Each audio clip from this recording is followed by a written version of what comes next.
something. All right. Are we already here?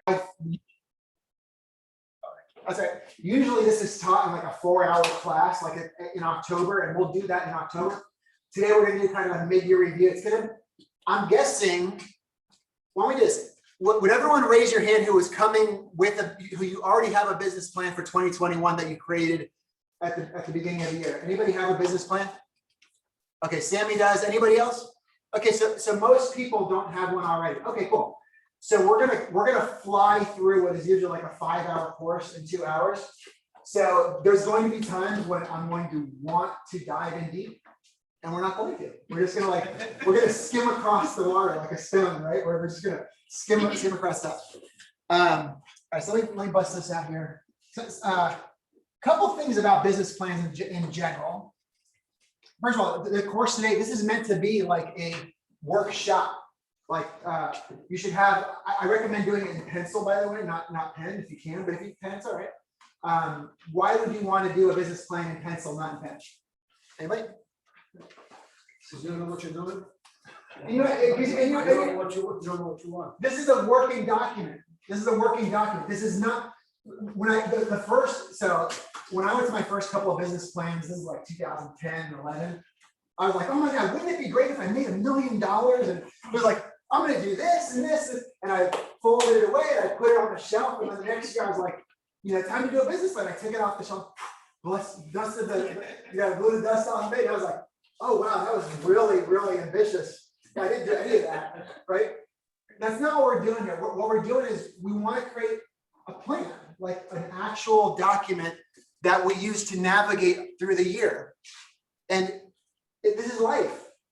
You know, you do this in October and you're like, okay, this is my plan. I'm going to pull in 250 in GCI on my way to doing $1 million in GCI in 2 years. And then January 1st, you may get hit by a car and end up in the hospital for a month. Because it's life. It's life. We don't know. Or maybe you meet some celebrity and they give you a $16 million listing. And next thing you know, that may alter your business plan too, right? So this is a working document. We create a plan. We try to stick to it and follow it. But occasionally, you need to adjust it and look at where you're at, how you're doing on that.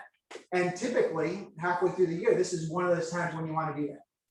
So, Sam, you want to add anything to all this? Yeah, absolutely. I couldn't agree more of what Ed is stating. You know, the importance of understanding, I'm a true believer, folks, that, you know, when you see it visually, tangibly, it resonates, you know, and I'm one that ultimately is not good when it comes to stuff like this, but when I actually open up my computer, I'll see the dynamics of what's coming in, what's going out, you know, and some of the components as, you know, true business owners, okay, because yeah, we have a license to sell, but are you really in tune to really looking at it from a perspective as a CEO of your own real estate company? And that's what we're trying to implement here as, you know, we plug away in the month of July and, you know, the rest of the year. So on that note, today, let me give you some ideas of things we're not going to cover today. We're not going to talk about strategies for open houses. We're not going to talk about, you know, what happens to P forms. We're not, today we're putting is 90% of the time we're salespeople. That's our job.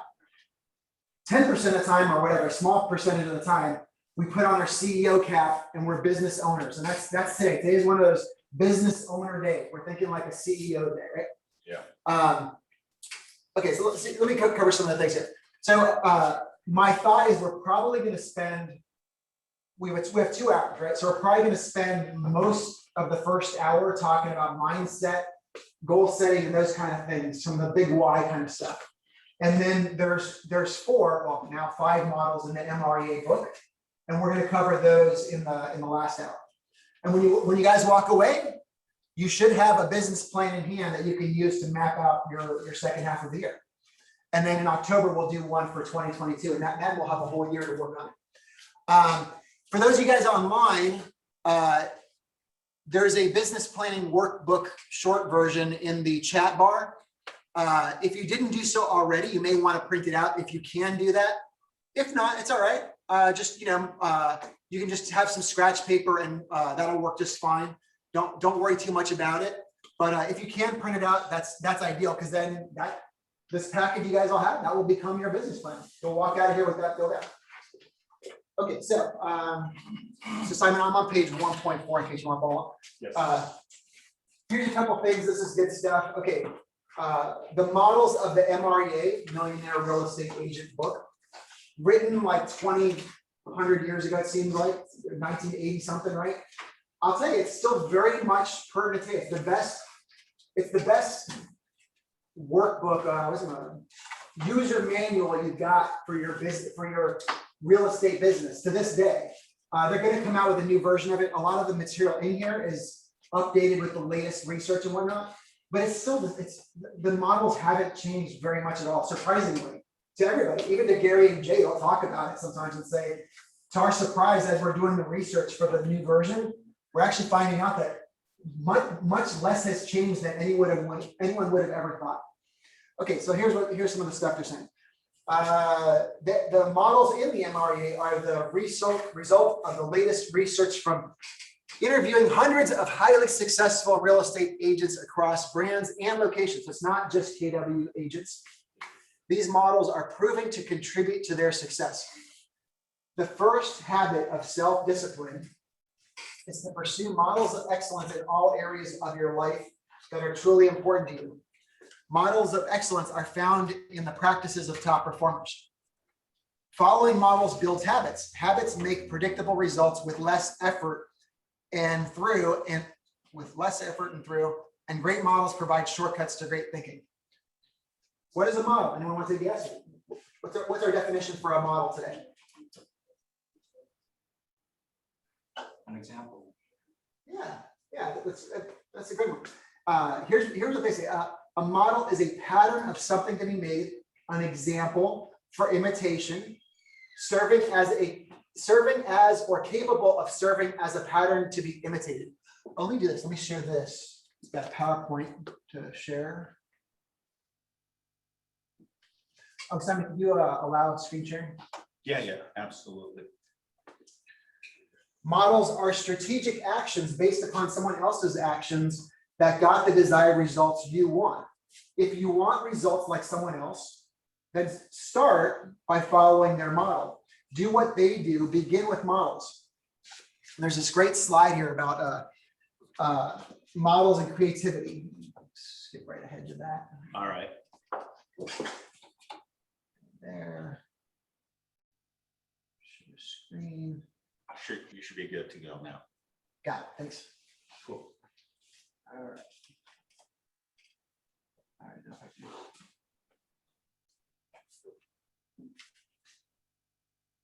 Okay, so this screen right here.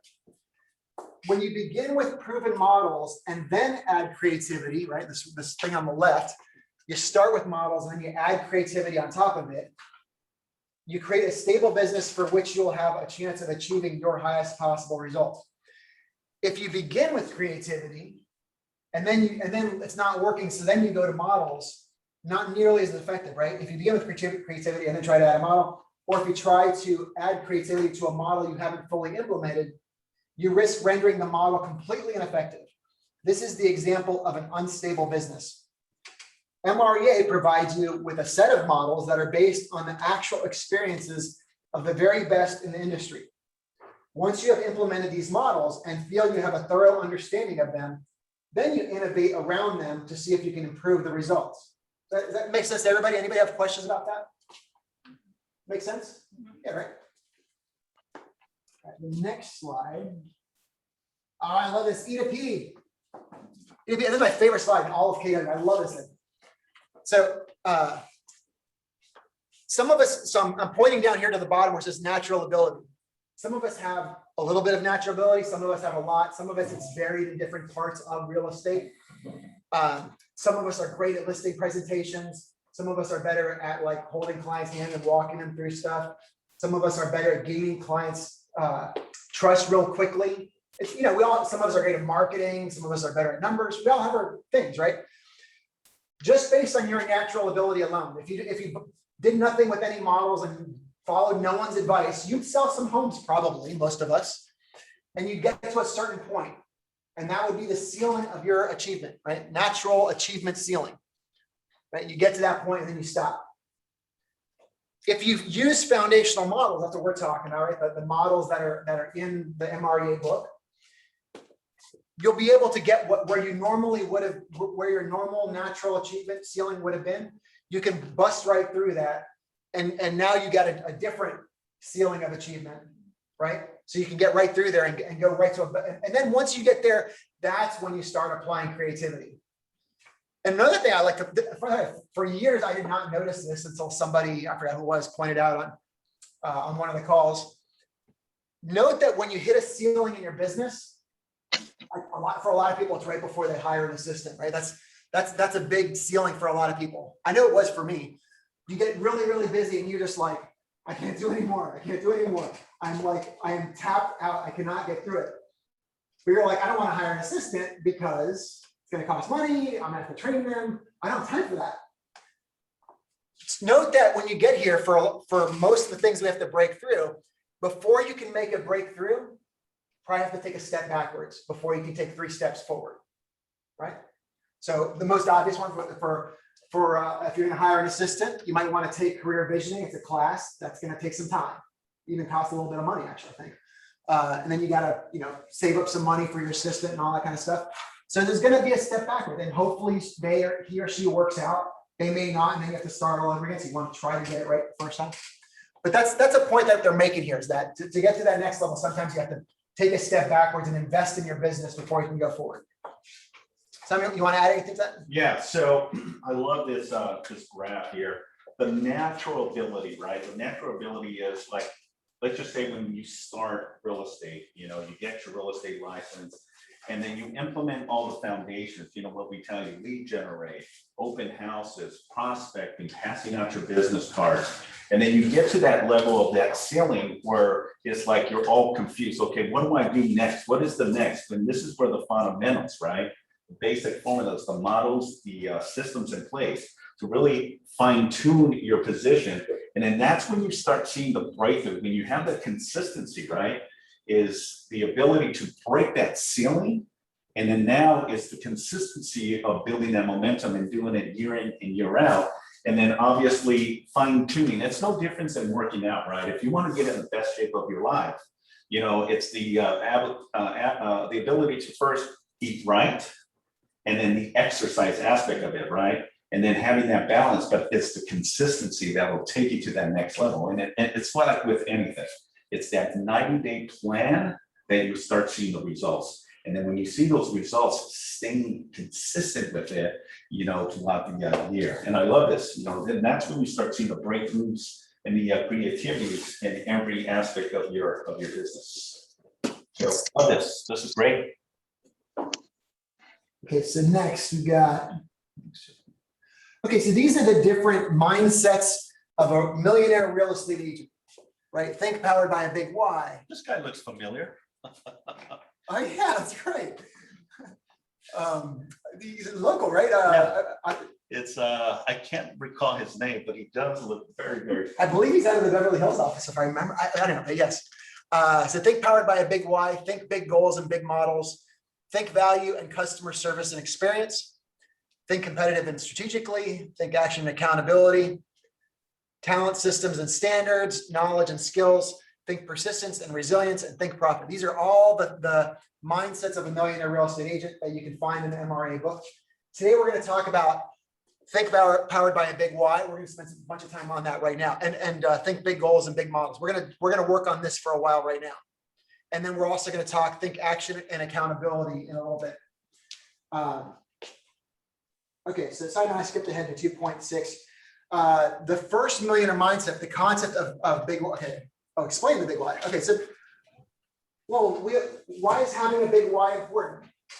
Let me ask it. Is being successful as a real estate agent easy or hard? And don't ask like the general public, because they all think we're all just goofing off playing golf and selling $1 million houses. But is the reality is that it's easy or hard? Right? If you want to close a dozen transactions this year, that's not easily done by most people. It's going to take some skill, right? Are there going to be times you're going to want to quit?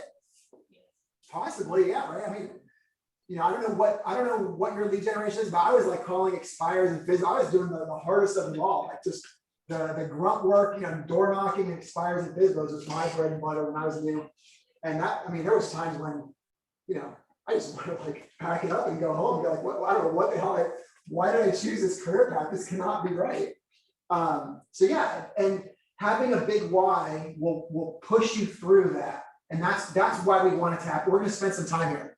It's so important to have that fuel in your tank because it's real easy. But how about it? Who here has ever sat down with their calendar and created a really beautiful time blocking thing with different colors? And many of us have a beautiful calendar with lots of the time block all beautifully laid out. That's one thing. Sticking to that, making it happen day in, day out, day in, day out, day in, day out, day in, day out. That's how you climb the mountain. And that is not easy, right? Let's face it, whatever you choose, there's some components of it that are boring, they're boring, right? Or not super exciting. You gotta like at times, right? By the way, that's the same for every occupation. Every occupation has some part of it that is not so fun. My son's a huge baseball nut, and he's learning now at this age, like that means sometimes you got to go to BP and batting practice and practice off the tee and stuff if you want to get really good. That's not as fun as like showing up to the ballpark and trying to swing for the fences. Okay, that was a little more than you guys needed. All right. If I can just add please. to that, the importance. I think all of us got into real estate for one reason. One is being self-employed, right? Being your own CEO, your own business, but more so the level of income that you can make.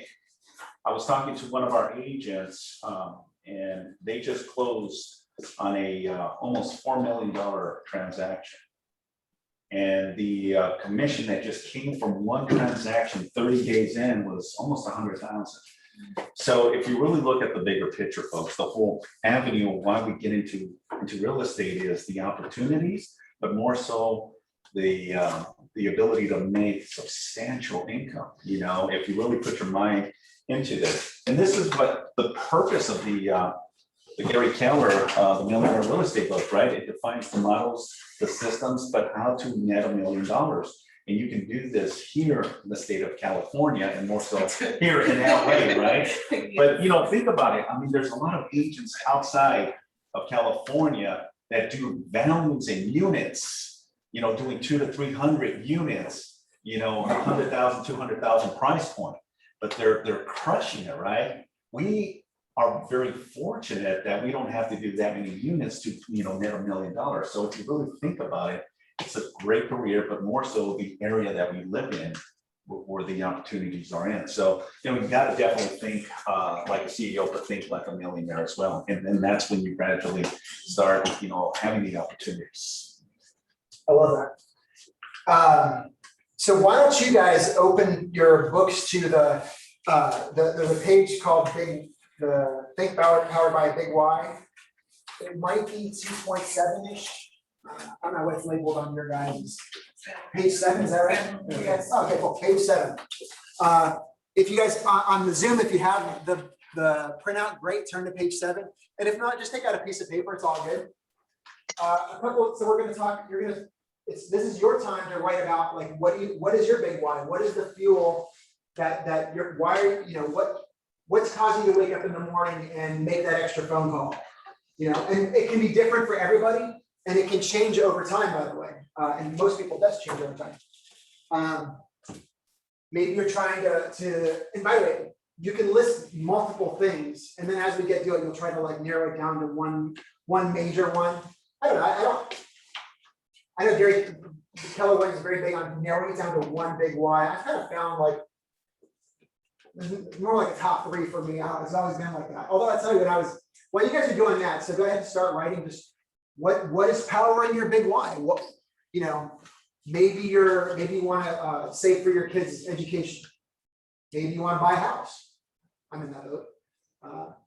Maybe you want to save for retirement. Maybe you have family members that you need to help out, that you want to help out, maybe like parents who need long-term care, that kind of stuff. There's no right or wrong answer. By the way, nothing wrong with cash and prizes. You know, maybe you want to be driving around the hills in a convertible Porsche. There was a time when I had more dough than I have now, and I had that experience, and I highly recommend it if possible. I am, just in case anyone's not clear, I'm no longer in that case now, but there was a day. But whatever, you know, whatever is going to fuel you, and don't, you know, this is between you and you, but no one needs to know what's on your big why, what's fueling you. Just be honest with yourself. Maybe it's vacations, maybe you like to travel. Like, what is going to fuel you? Maybe it's something altruistic. Maybe you want to be allied with a particular charity, a cause, and you want to be able to donate a big portion to them to make a big difference for them. That's awesome. By the way, I will tell you too, in my years of coaching before I took on this role, I was often really beautifully surprised by how many people do some miraculous things with, and they don't tell many people about it. So I was often very surprised by how some people, what's fueling them and the things that they want to do. But this is totally up to you. So we're going to spend a few minutes here. So while we do, I'll tell you a quick little story on my big why.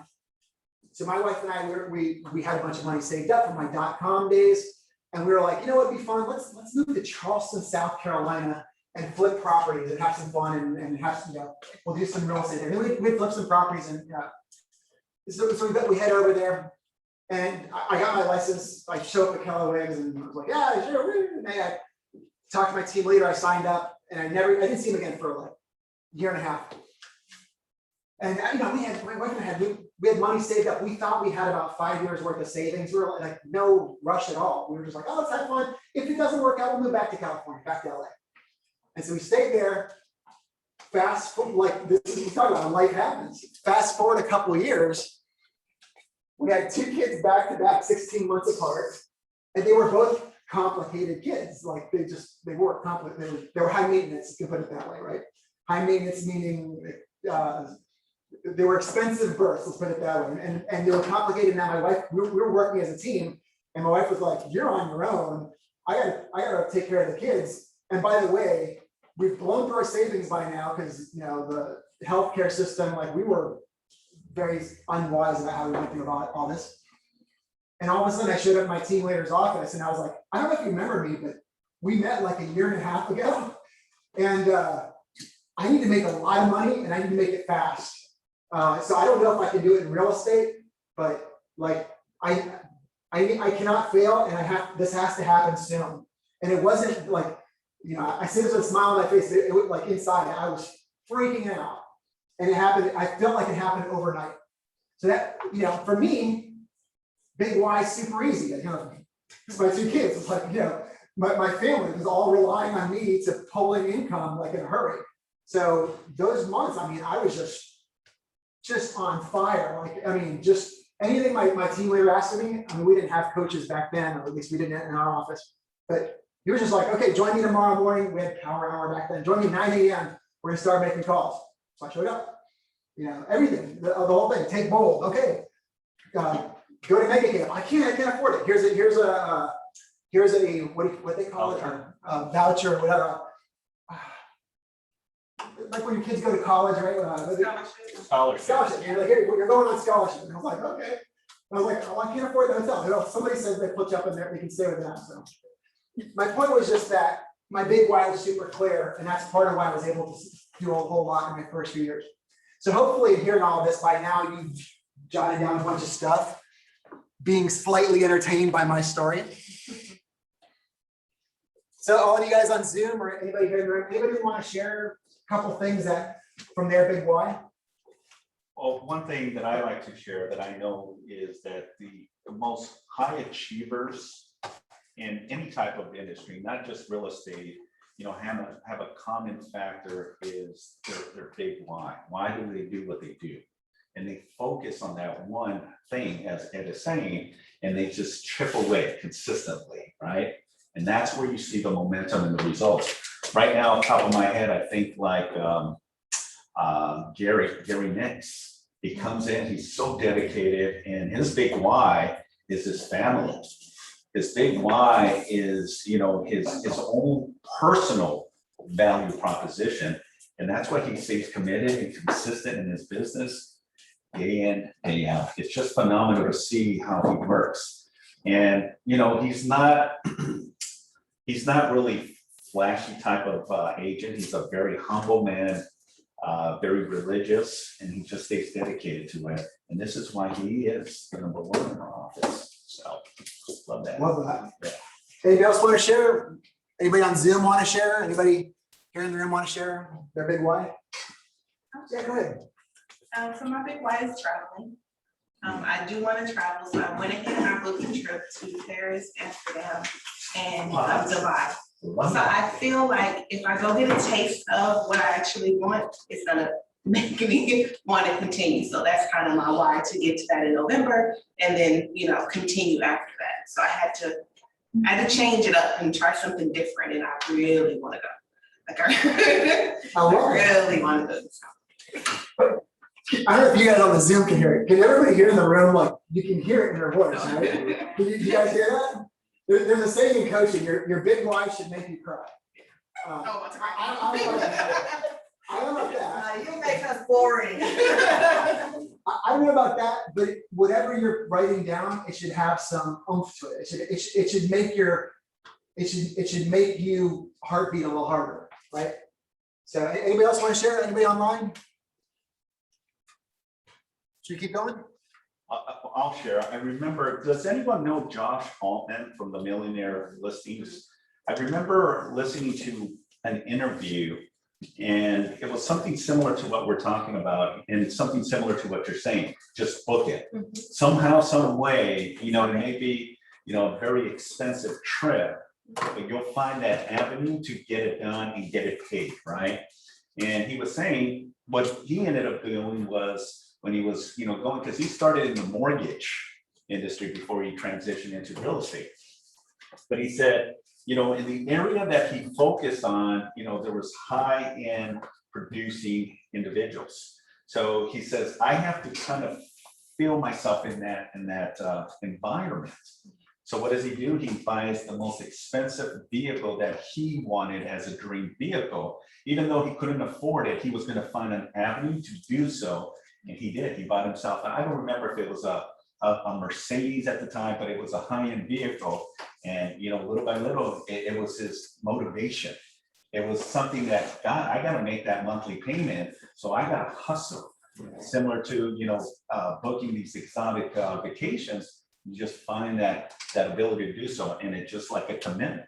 So, yeah, it was cool stuff. So we're all expecting a lot of pictures from Dubai and Paris. I love it. I love it. Does anybody else want to share something? Here's some stuff from the big guy written down here. Think big goals and big models. Most great achievements. Hold on a second, skip ahead. Most great achievements in life are the result of thinking big and aiming high.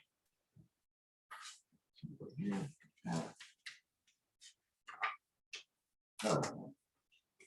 There we go.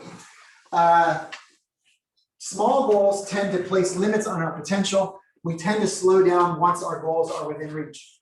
Small goals, by definition, are almost always within our reach, so we end up achieving them quickly, but we never get the chance to build up a head of steam. When we pursue larger, ambitious goals or big goals, what's that term? Big, hairy, audacious goals, right? You guys have heard that. We have the chance to build up so much momentum that it carries us right past those small goals. Think of big goals that stretch you like a rubber band, right up to the breaking point. Let's imagine for a moment that you've decided to climb your first mountain. Your goal is Mount Whitney in California, elevation 4418 meters, 14,494 feet. I actually might be climbing that later this year. But your target, Mount Everest in Nepal, 29,000 feet. By setting Mount Everest as your target, you ensure that you will know all of the systems and skills necessary to pull you easily through your goal to climb Mount Whitney. If you set your path toward climbing Everest and only get halfway up the mountain, you would still be in the top 0.1% of highest mountaintops in the world.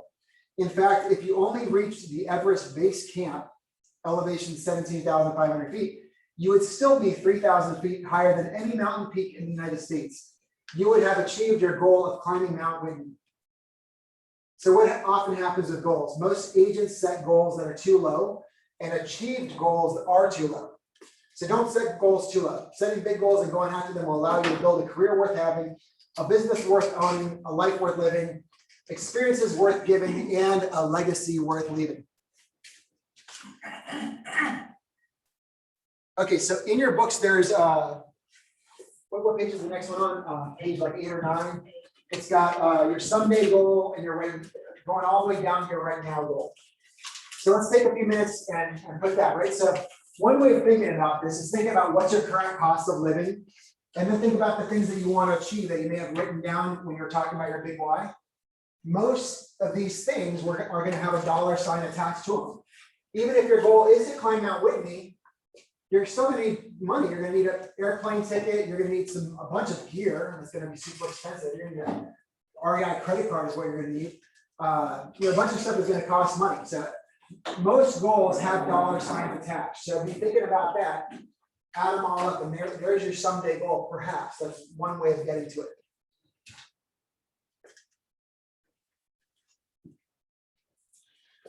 When you're thinking about your someday goal, what do you want your business to look like?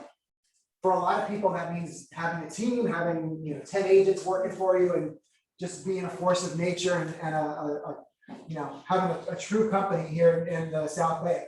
But maybe not. Maybe your goal is you just want to work part-time and you want to be pulling in $75,000 a year. As a coach, I often have people say this, like, is that okay? I was like, yeah, it's your goal. I'm not, our Simon and I are not here to tell you where you need to get to. By the way, I remember this, I don't know if you heard this, this past, is it the last mega camp or last family reunion, Gary and Jay were talking about the MREA book. And they were talking about this particular example, talking about the organizational model. And they were saying one of the few things they regret, one of the few things they regret from writing this book is that they gave everybody the impression that they have to create a 7th level business and have a huge team with agents and assistants and ISAs and and he's like, that wasn't the point. We're saying if you want to get there, this is how you can get there. You may not want to get there. In fact, you can be a single agent with an assistant and make especially in California, you can make an amazing amount of profit off of that. That will rival many of the big teams because they have so much overhead to try to keep that stuff running. God, I want to go down a tangent and keep talking about this, but time will limit us, so I'll stop it there.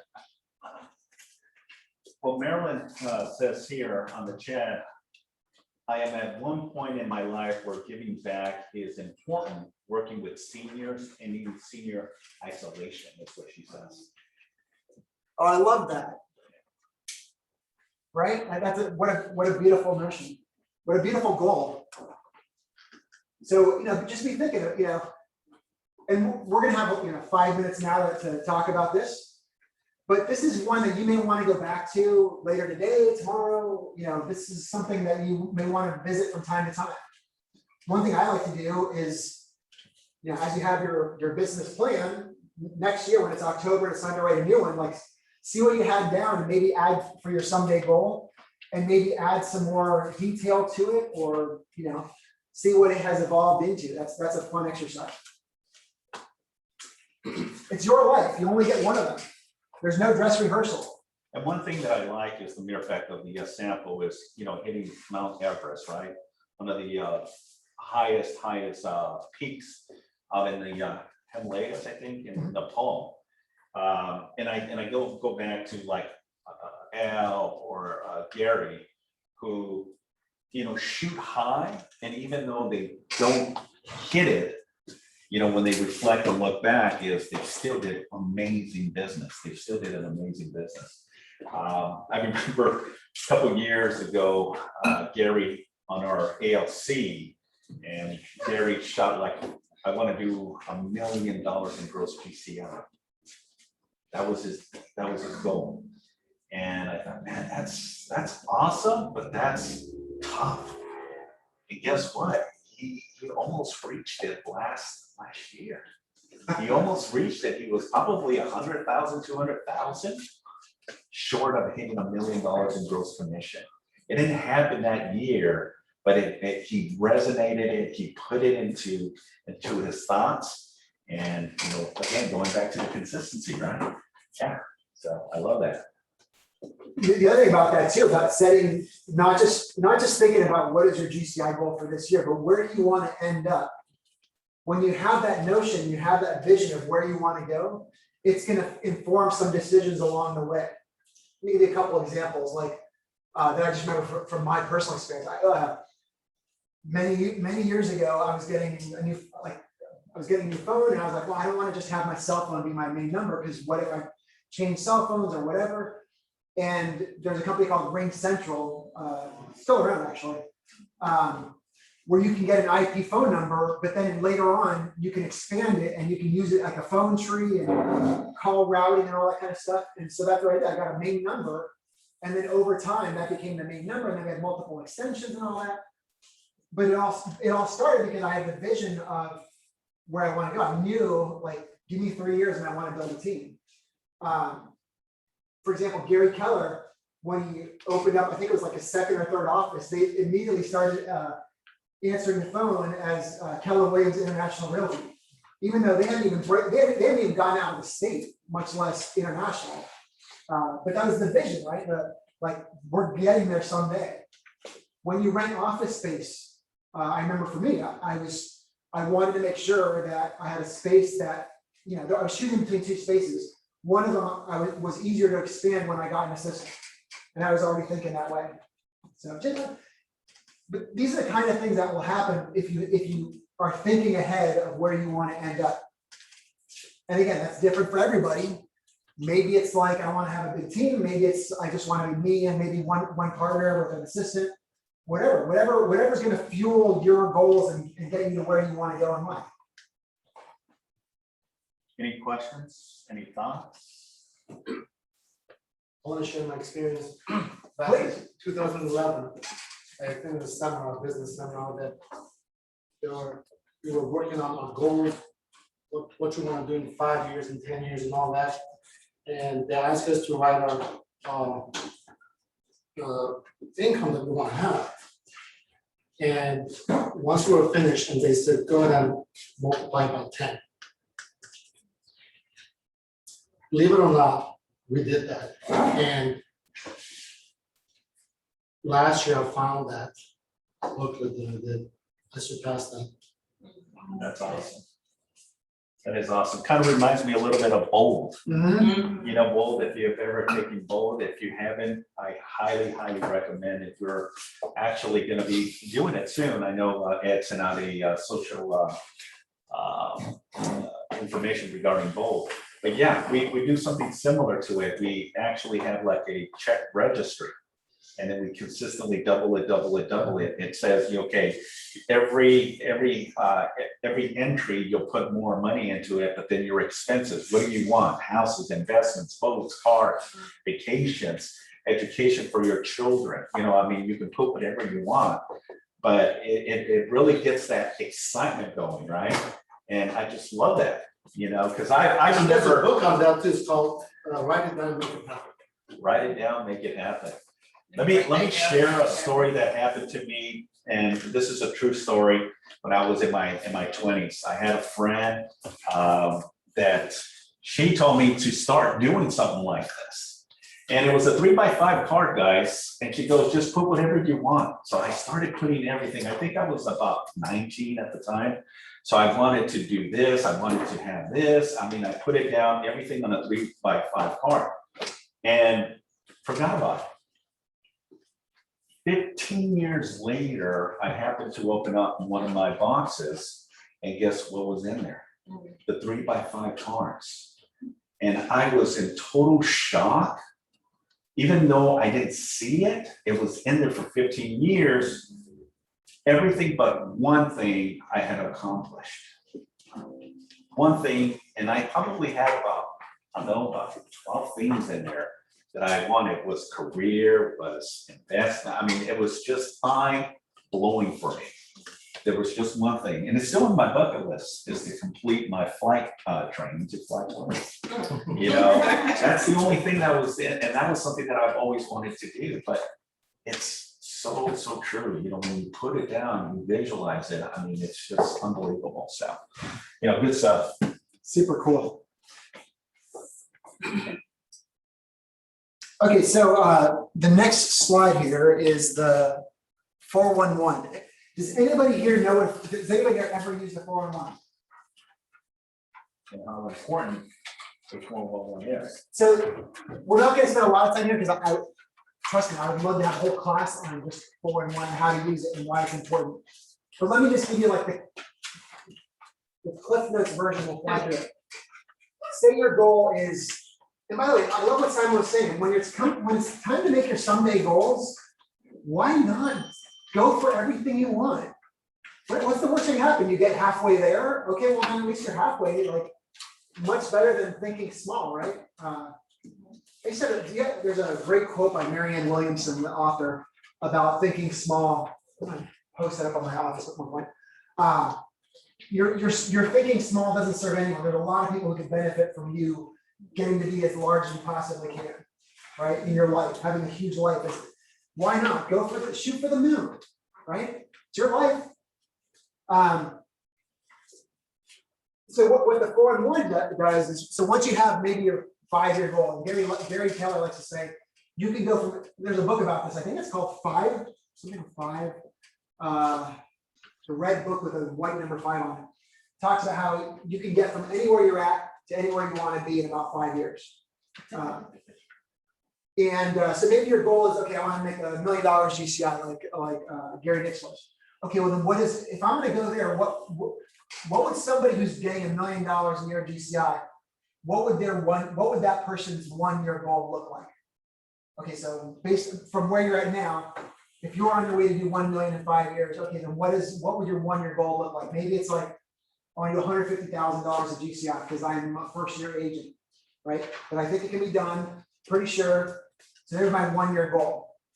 I heard, this is not a KW thing, but I heard this once at one of my first KW business planning days. When it comes time to pick your 1-year goal, I like this thought. You want to pick something that is out of your reach, like it shouldn't feel like it's within reach, but it feels like if you stretch some as far as you could, and you worked as hard as you could, you probably have like a 50-50 chance of getting it by the end of the year. I love that kind of, it's just like a numerical way of thinking about it. It's like something that if you try your hardest, you could have about a 50-50 shot of getting it. I heard that and it resonated with me. Maybe that helps you, or maybe not. But back to the 4-1. Once you have your 1-year goal, maybe in a minute we're going to do the economic model. Maybe the economic model says to hit your 1-year goal, you need to do 48 appointments in 1 year. 48 appointments. That's really intimidating. That's a lot of appointments. I don't have any appointments lined up in my. Where am I going to get 48 appointments? That's crazy. So you break it down. Okay, well, if I'm going to do 48 appointments in a year, that's crazy. But maybe 4 appointments in a month, that's not so bad. 1 appointment a week, now that's kind of doable. I think I could do that. I mean, it's not easy, but I think I could average 1 appointment for a week for a year, or grow into that. So that's the power of, you break something that's really intimidating and big down to bite-sized chunks that are palatable and easier to achieve, right? So if you're trying to get 48 appointments for the year, you say, okay, well then that means I'm going to need to get 4 appointments in the month of January, or like if we're doing it for half the year, you say I want to get 24 appointments, so I'm going to need 4 appointments in July. Start there. Okay, well I'm going to, and the first week of July, I'm going to start by trying to get 1 appointment that first week, right? Because you know numerically, if you do that 1 appointment, you'll get there. So that's what we do. It's like, how do you eat an elephant? 1 bite at a time, right? So the 4-1, you figure out what your year goal is up at the top here. And then you figure out what the month goal is. What is the month goal for you to be on track to hitting that year goal? And then you break it down by week. You say, okay, well, the first week of the month, here's what I want to do. Now you don't fill in weeks 2, 3, and 4 yet. You wait till the end of the week. Why is that? Because you may need to adjust it, just the same reason we want to do a business plan in pencil, right? Because maybe you do 2 appointments in week 1. And then you might think, oh, cool, well, all right, now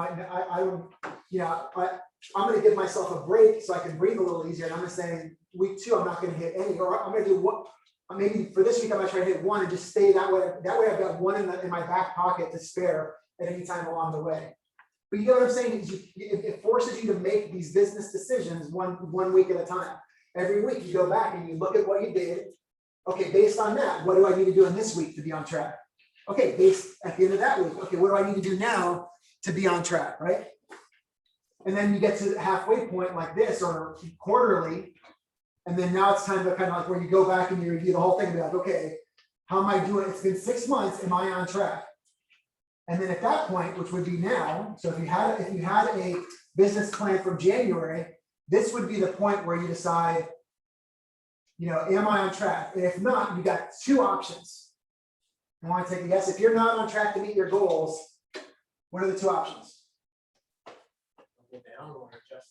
There you go. Exactly right. Al. You change your actions or you change your goal. Something's got to get, because what you're doing is not working. It's been 6 months. You should know by now, right?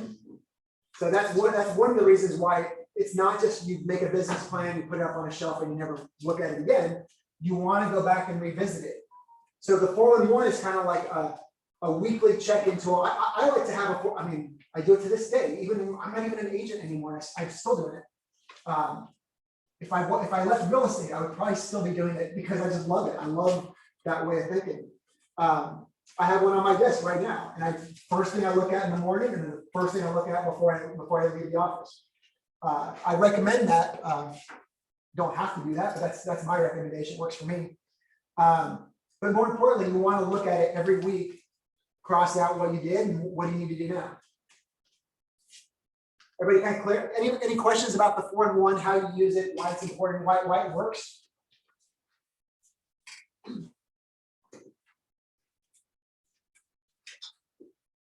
Okay, what do we got here?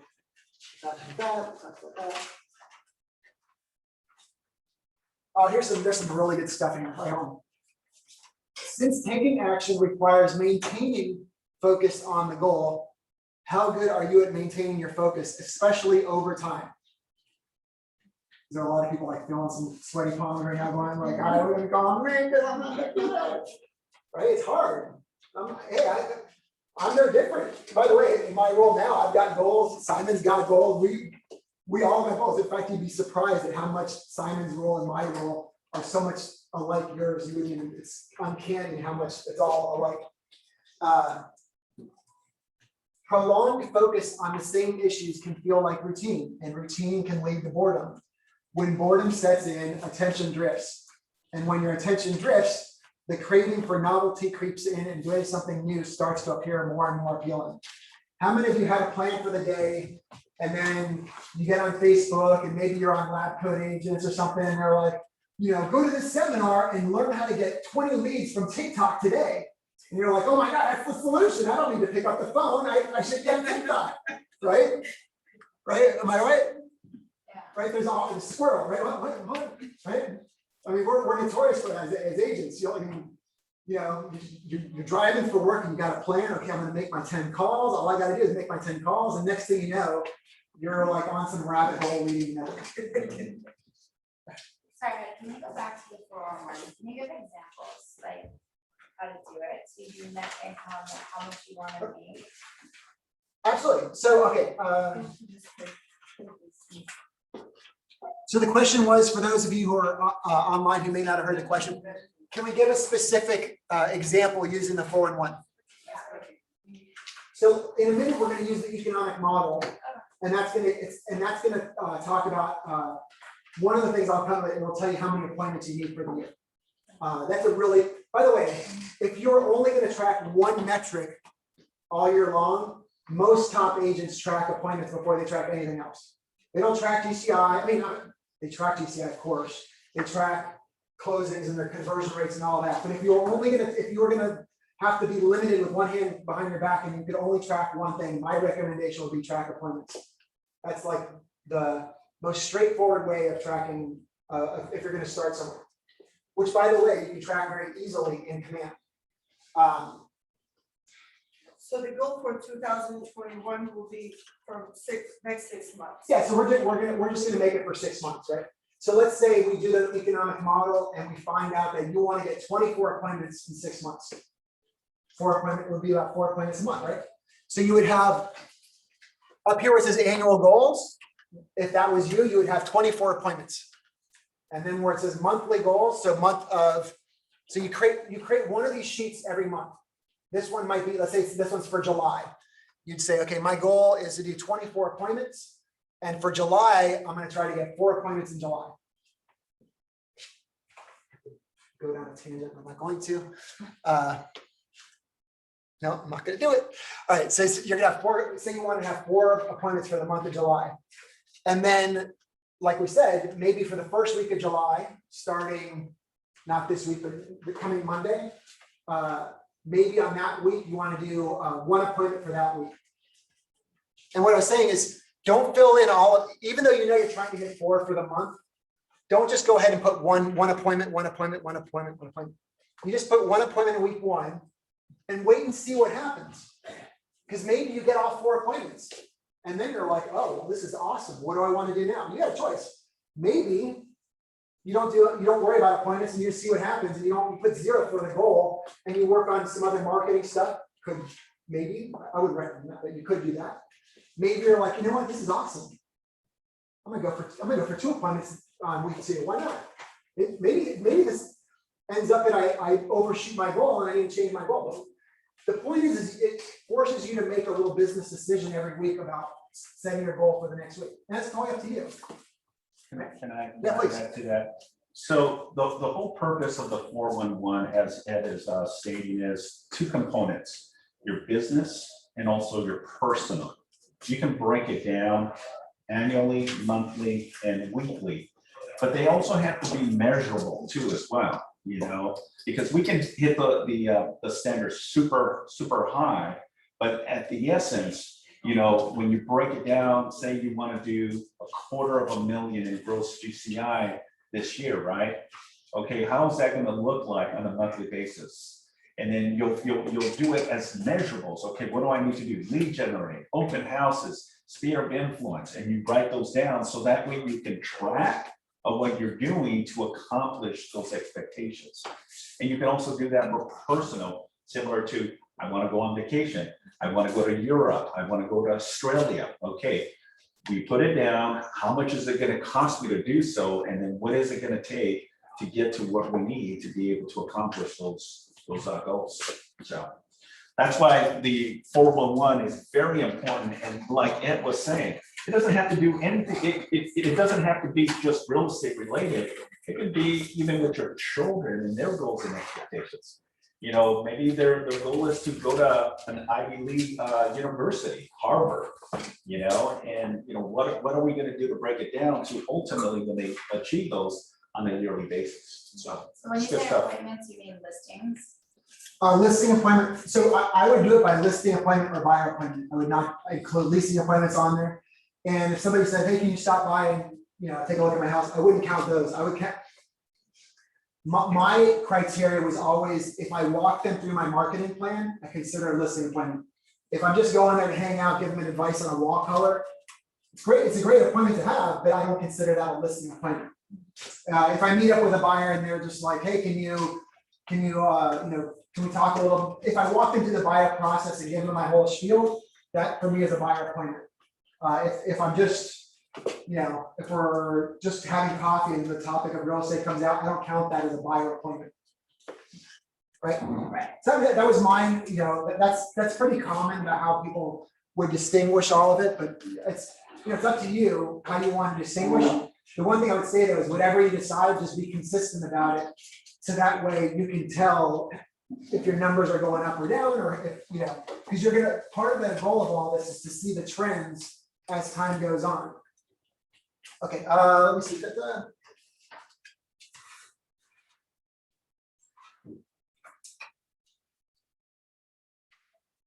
Okay, there's this great slide here. So part of why we're doing all of this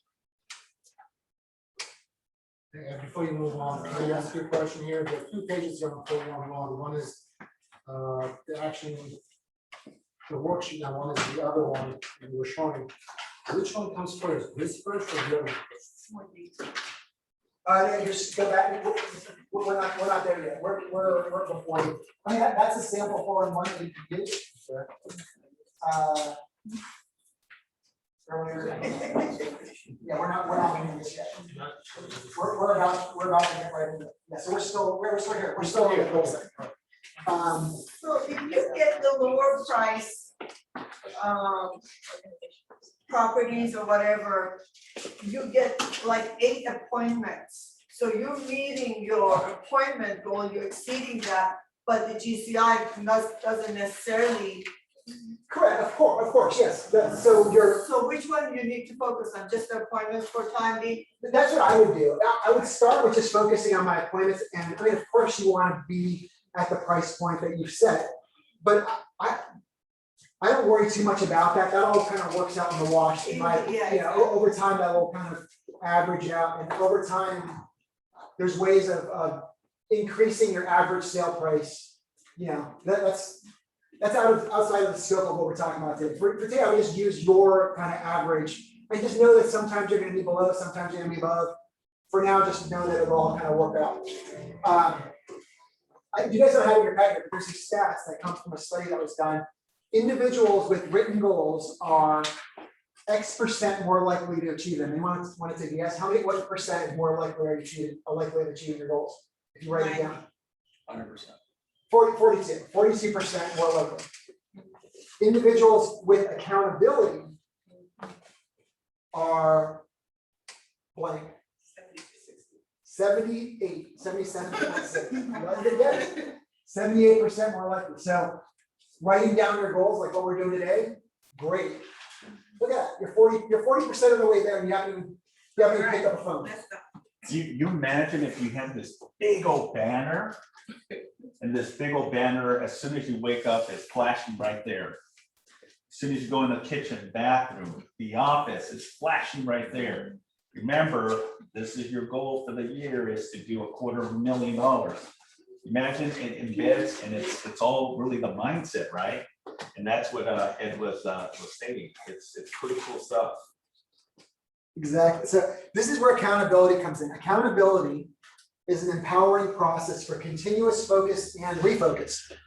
Accountability picks up where time blocking leaves off, and you get the best accountability through a relationship that follows a regular refocusing process. There's a lot written about that in the MREA book, but we're going to skip that right now. Accountability shapes and reshapes your focus. It is a learning loop for seeing what you should be focusing on clearly, and a feedback loop for refocusing when your attention slides. Can you truly hold yourself accountable? The answer is no. Accountability is a process that works best when done with someone else. It is hard over time to hold yourself accountable to tough goals. Accountability is about defending your activities to an objective observer. So part of this means keep track of your numbers. Your goal numbers may be the target, but they mean nothing if you're not taking regular measurement of your progress toward them. At any point in the game, you've got to know the score and how far ahead or behind you may be.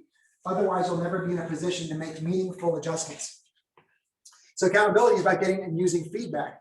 You must take time on a regular planned basis to meet with whoever is holding you accountable, look at your business numbers, and refocus your efforts.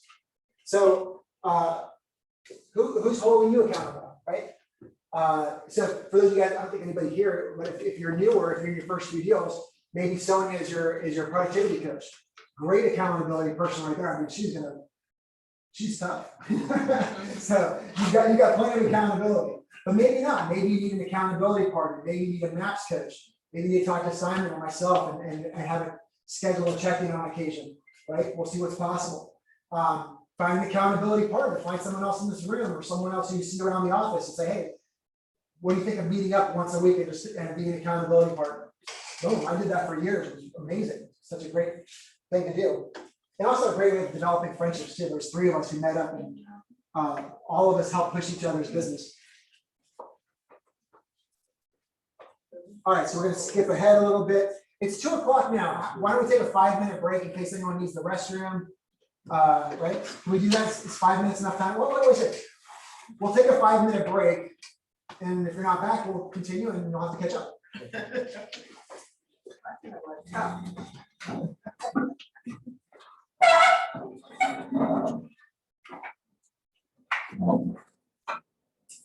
Stretch it out. There's some food, maybe a little on the cold side, but there's some pizza back there, guys, if you want some. Thanks. What do you think, guys? Good stuff, huh? Love this stuff. And I know it's a lot too, but at the end of the day, write it down.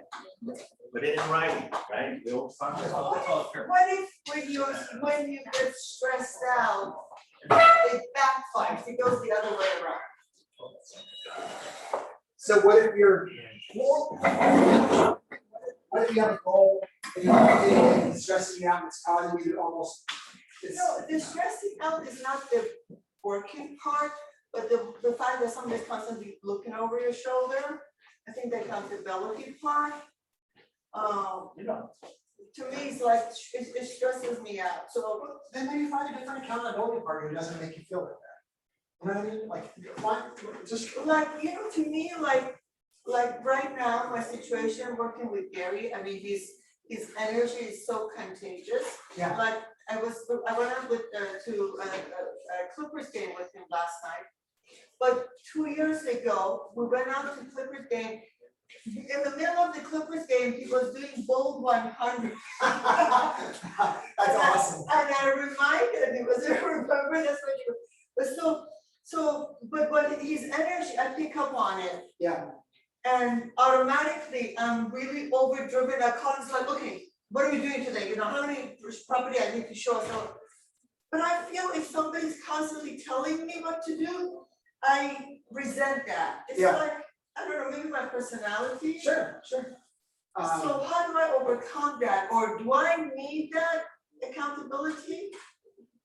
I mean, I recommend having some accountability of, where you want to go and somebody to just, that you're checking in with to help hold you accountable. And if it's feeling. And I feel, and also, sorry, and I feel like, okay, like you give yourself 4 appointments. Yeah. I'm getting 8 appointments. Yeah. Maybe even 10 appointments per week. But if it doesn't, so it comes so naturally that I don't even think. It's Yeah. like something that I expect these 8, 10 to come. Yeah. But to me, it's like very easy, very effortless. But when it's 4 and he's not happy, and then I get stressed out, then I get disappointed. Versus when I'm easy and it's like an autopilot. Yeah. It comes so naturally without any effort, and it's over exceeding it. I don't know, maybe it's. I mean, I would share those feelings with them and just say, hey, when this happens, this is how I'm ending up feeling, and how can we work around this? Because I feel like it's slowing me down. That's a conversation for you to have within them. Yeah, I mean, But is it like my personality, or are there other people that are like that? I mean, how big is this?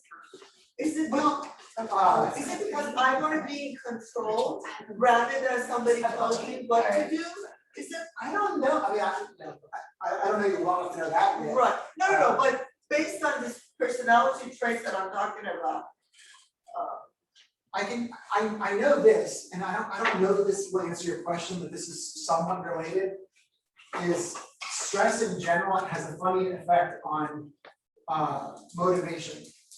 They find that when you have a little bit of stress, it can help, if you channel it, it can help fuel you. Exactly, right. And it'll push you harder. Like with me, when I had my 2 kids and I needed to make money Right. to feed them. But see, that's, to me, it's not stress. To me, it's like,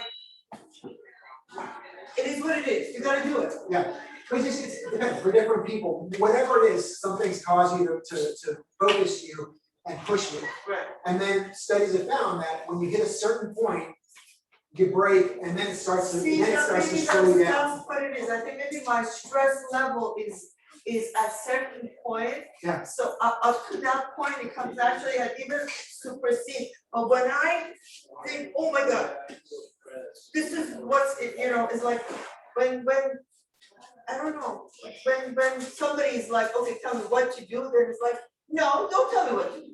I do it myself. Good stuff. But I would have that conversation, and just say, hey, this is how we're feeling, and see if you can work, find a solution. Because you don't want that to fester and turn, No, it doesn't, it's just because I've experienced that. yeah, So that's why I really, I put myself in a position that I still can function and be successful without really having any, boundaries. To me, when people put 4 in front of me, to me, that's limitation. yeah, That's what it is. It's a limitation 4, because I want to do 8. Why you tell me I have to do only 4? right. I think this is how I look at it. It's like, Mount Everest, who said that's high enough? I like that. Yeah. Yeah, that's good.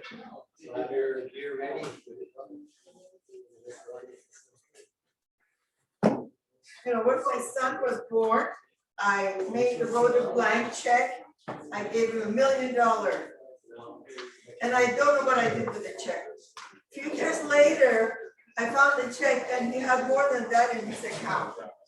Without even realizing how it happened. How did he start to get it? I remember hearing a joke about a check, husband and wife, and the husband said, I want to be buried with all my millions. So when he ended up passing away, the wife, at his wishes, wrote a check for, I don't know, $5 million. Here, Wasn't it great? here's your $5 million. That I owe you. Exactly. That's a good one. Got what he wanted, right? All right, guys, we're gonna keep it going here. We gotta keep this train going. We got 4 models to cover in 52 minutes. All right. Although the apple went pretty quick.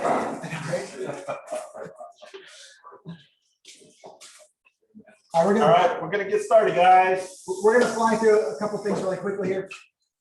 This is one of the central models in the MRA book that's up there on the screen. The 3 L's, right? The 3 L's, leads, listings, leverage. Those are 3 things you want to build in the business to succeed. In that order, you need to succeed in the real estate. Of course, you must have client leads. You focus on seller listings. Why? Why do we like listings better than buyers? Control. Yeah. Anything else? Listings are True. listings easy. I can handle a dozen listings, no problem, but I can't handle the buyers. Because Time. time. Far more time effective working with listings than buyers, especially right now. I got a buyer right now, they may have to look at 100 houses before they finally win their lottery to get their offer accepted. And leverage, we talked a little bit about that earlier on, right? Leverage is, leverage comes from people, systems, and tools. Who will do it? How will they do it? And when will do it? Okay, we're gonna skip ahead some because we got a lot to cover here. We're gonna. If I could just add to Yeah. To what Hal was saying, it's the importance is the time when focus on, if you just focus on sellers, right? Because you cannot be in 2 places when you're working with a buyer. If you have buyers that are looking at a specific area, specific city, whereas listings, you can be anywhere and have that control. And more so, the beauty right now, because it is a seller's market, right? You're just basically getting offers coming in. And the only stressful part of it is probably dissecting all the offers that are coming in and having those conversations. But it's really the time that you get when focus most of your time in sellers than buyers. And so absolutely. All right, so up here on the screen, this is the economic model. Has anybody not seen this before? Good. Okay, so everybody has at least some knowledge of this. This is taught in Ignite, taught all in the MREA book. This is the first model and is the foundational model that encapsulates all the other models: lead gen, budget, organizational expansion. It describes how your business works. The economic model can be, oh, they want to do that. Okay. The benefits of doing this exercise with the economic model. It reveals how many units you need, how many appointments you need, and your conversion rates. It's not just about the outcomes. If you do this consistently, it will show you areas for improvement, which you can improve by using better scripts and conversions, right? It allows for mastery over your business. It keeps you thinking about your business from a profit first perspective. Helps keep your budget model in line.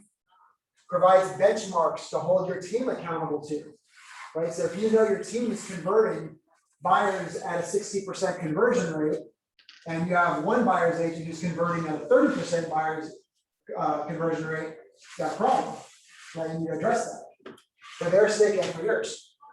Allows you to gain insight into your economic decisions before you make them.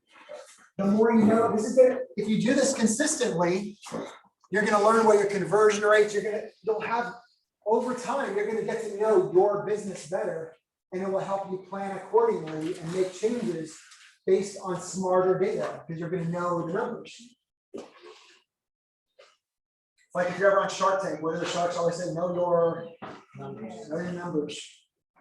It looks like a lot of math, but don't let that push you away. Once you've got the easy math figured out, you'll be on your way to planning for a great business. Okay, so up here, I think this is clicks as you go, right?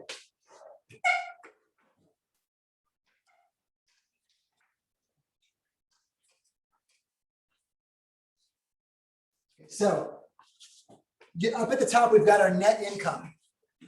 We're going to start with net income first and work our way backwards from there. There's other ways of doing this, but we're going to start with our net income. What do you want your pre-tax income to be this year? Right? So start with that. In this case here, they're using the $1 million number. That's great. Operating expenses is probably going to be about 30%. Your net income is going to be about 40%. Cost of sales. Yours is probably going to be lower than 30% because you're in California and because I don't think anyone, maybe a couple of you online. But unless you start having a buyer's agent stuff, you're probably not going to be at 30%. It just is how the numbers work out in California a little bit. If anything, if you're on your own and you don't have an assistant, you know the most you're going to pay is your cap, right? So that would be your cost of sale. So hold on, let me give you a couple definitions here. So gross commission income, GCI, we all know what that is, right? That's the total amount of your commissions from every sale you do put together. Operating expenses, these are the expenses of operating your business, meaning that even if you didn't sell anything for the rest of the year, you would continue to have these operating expenses. So it's what costs your business to operate, right? That's where that term comes from. So our operating expenses, what are some of the operating expenses we have as real estate agents? Car, cell phone, right? Marketing is huge. Marketing is a big portion. Anything else? Office space. You may have an accountant. You may have photographers. All the photographers could be called cost of sale, but we're not going to get into that. Right? These are all the expenses that you have year in, year out. You have all these expenses. Cost of sales. What are our cost of sales? Split. That's first and foremost, right? And then also, if you have buyer's agents or listing agents that work underneath you, those would be considered cost of sale. The percentage of the GCI that goes out to them is the cost of sale. And then net income up at the top, that is how much you get to keep at the end of the year prior to having to pay the government to keep us all around. Right? Everybody clear on this part so far, these numbers so far at the top? And remember, if your goal is to do $150,000 of net income, your cost of sale is not going to be 30%, right? Okay. And I believe as real estate professionals, our conversion when it comes to profitability is a lot better than a lot of businesses out there, because one, if you think about it, the overhead, right? Employees, operations, equipment, materials, and all that stuff. So our cost is a lot less And the amount of income that comes in is a lot greater.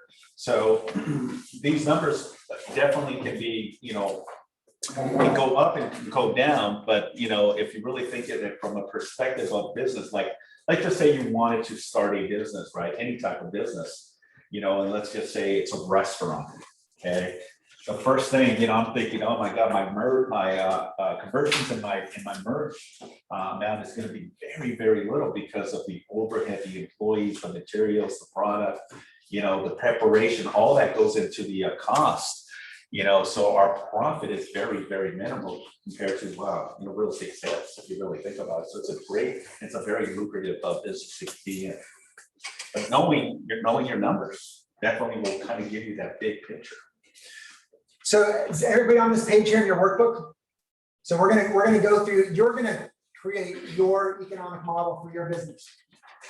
So let's say you want to earn $150,000 worth of net income. That was your goal for this year. So operating expenses is going to be your operating expenses each and every month. Depending on what you're including here and not, mine were always like, you're going to be, let's see, if you're a newer agent, probably about 24,000 for the year is probably about right. But it varies wildly depending on what income what expense you're including. If you include your car expense, you can include a lot of your meals to make them tax deductible. Topic way outside of the scope of today, but that's you could do some of that, right? So you figure out how much your expenses are every month. Your cost of sales, figure out if you hit your numbers based on the split, are you going to cap? And if so, well then you know your cap, so you just put that in, right? So for 23,500 for cost of sales, you'd probably hit that if you were at $150,000 or above. And then operating expenses, that's going to be dependent on you. And then that will give you, add those all together, and that's it. You're going to end up with the total GCI you need to make to get that much money. Is everybody there so far? Is anybody not there? Anybody have a question on how to arrive at the total GCI? Anybody online? Any questions?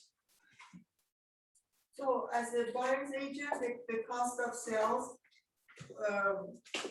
So you're not gonna, depending on how you worked out, you're probably not gonna, yours is gonna be a little different.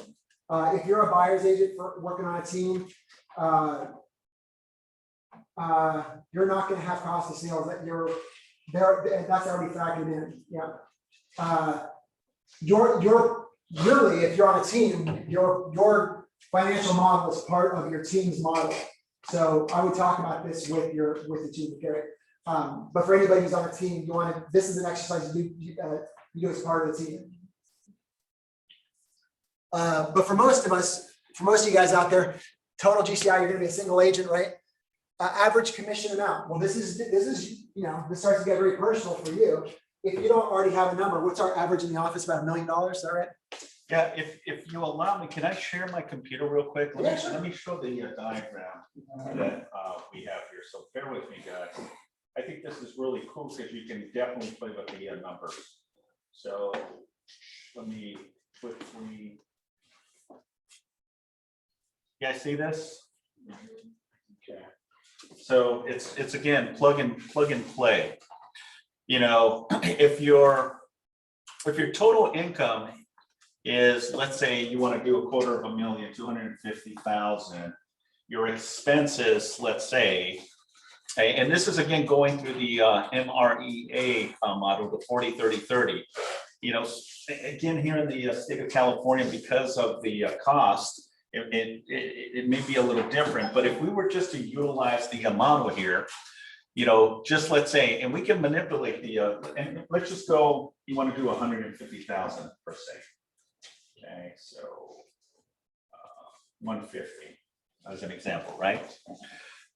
We're going to reduce the amount, and let's just say it's $22,000 of expenses.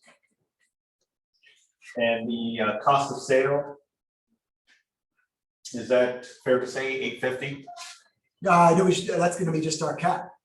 23.5. Yeah, 23.5. 5.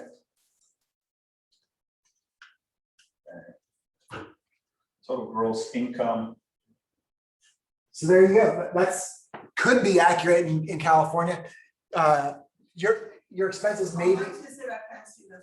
150,000. So $150,000 net income. Simon's got $22,000 up here for expenses. Possible, you may be higher than that. You could be up to about 48,000 is possible. Cost of sale is just gonna be your cap, 23,500.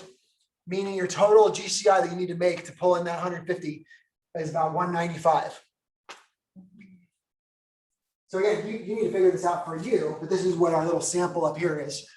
We're saying average commission amount now if we're saying $1 million deal at 2.5%, so your average commission, the average GCI is gonna be 25,000.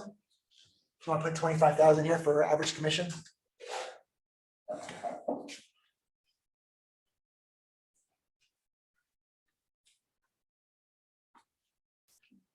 And look, right there, boom, we already know we need to close 7.8 units. We need to close 8 units. 8 units, that's not too bad. That's less than 1 month. We can do that. You 1 month and then take September, October, November off. December off. You're skiing.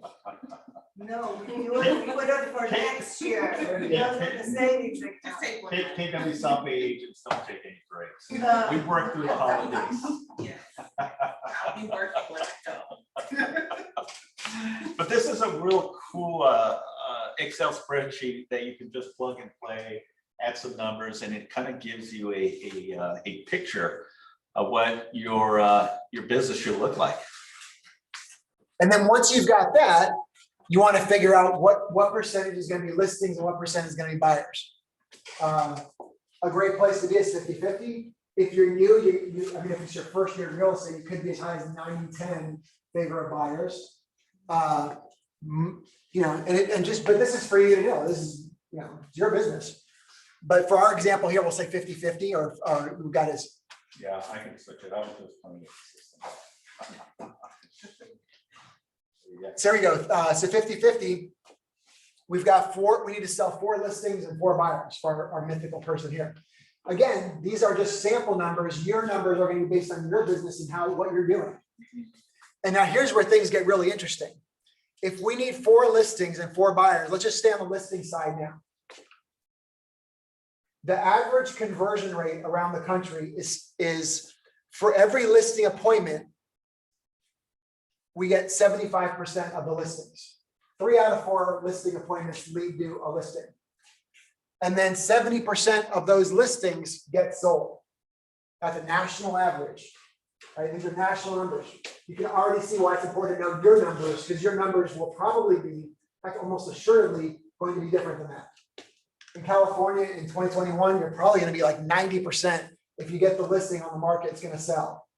Unless you have a habit of overpricing listings or whatever. But, and then conversion rate going from listing appointment to listing might be lower in California. It could be as low as 50% depending on, some of it depends on what your lead source is. You know, if you're doing internet leads and stuff like that, you're going to have a lower conversion rate. If you're doing almost entirely referral based off of your SOI, you could be like 90%. So just, you got to know your numbers and how they fit into your business. But if you don't know what your numbers are, you can use these. You'll be fine if you use these benchmarks for starters, which is 75% listing to listing appointment, 70% listing appointment. I mean, listing to listing sold. On the buyer side, they're saying 70% of buyer appointments leading to a buyer listing, meaning they sign a BRE. And then from those signed BRE people, 70% of them get to the finish line and actually buy a house and get to the finish line. Your numbers may be very different in LA, especially in 2021. You may have a buyer, your numbers of buyers with BREs getting to the finish line might be lower because it's so hard right now. You may not even do BREs. They may not be part of your business. Don't tell me about it because it'll drive me nuts. I'm a big fan of BREs. I've been burned many a time from, so I just learned my lesson from many hard knocks. But hey, there's some people who are very successful who never get a BRE signed. So I don't know, Simon may have an opinion on that, but that's between you and I I look at it from a compliance purposes, because I'll get the calls. Simon, buyers went with another agent. What do? I want to collect the commission. And the first thing I say is to prepare the buyer representation agreement, the BRE. Oh, no, I get it. It's going to be very hard to pull water and, go after any type of commission. So I have to agree with Ed. I'm a stickler when it comes to buyer representation agreements. I think they're crucial and very important, more so than ever right now, because buyers are shopping around. And, right now, because of the low inventory comes of buyers, they can be lured by the listing agent, right? And, if they end up going in that direction, it's going to be very hard to get a commission. So I'm a true believer to that. And I know, like Al too, you do loyalty agreements, and it's just creating your own. You just take a little bit, because I hear it from so many different agents. Well, these buyer representation agreements are so, what's the word? Intimidating. And that, buyers are very reluctant to sign these agreements. But if you know how to present it and really explain it in detail, then there's no reason why a buyer wouldn't sign the buyer representation agreement. But I've seen loyalty agreements too, where they just kind of dissect, create their own, and have the buyer sign. And it's just a commitment of what your responsibility as an agent and what the responsibility of the buyer. And when you put it in writing, it's very transparent. So that way you can hold the buyer committed to you and working through the entire process. How do you talk to the buyer about that? How do I talk to the Initial buyer? meeting? Well, you want to do it from the very beginning before you actually go out and show property. It's what we call the consulting period. You want to bring them into the office and go through the motions to see if they qualify. Have they been already pre-qualified with the lender? What are the areas? And then once I tell them what my responsibility, then part of the commitment is, holding each other accountable. This is where I'll have them sign the buyer representation agreement. And it's a two-way street. Am I going to hold them accountable if they are not happy with my services, or if I'm not performing to the highest level? No. But at least, if there is, because I've seen it, that even buyers can be super nice and they still go in a different direction. And that's where you kind of anchor those conversations. And the purpose of having these documentations in place is just really to hold each other accountable to the agreement. Because I know how hard you work, your time, effort, energy, right?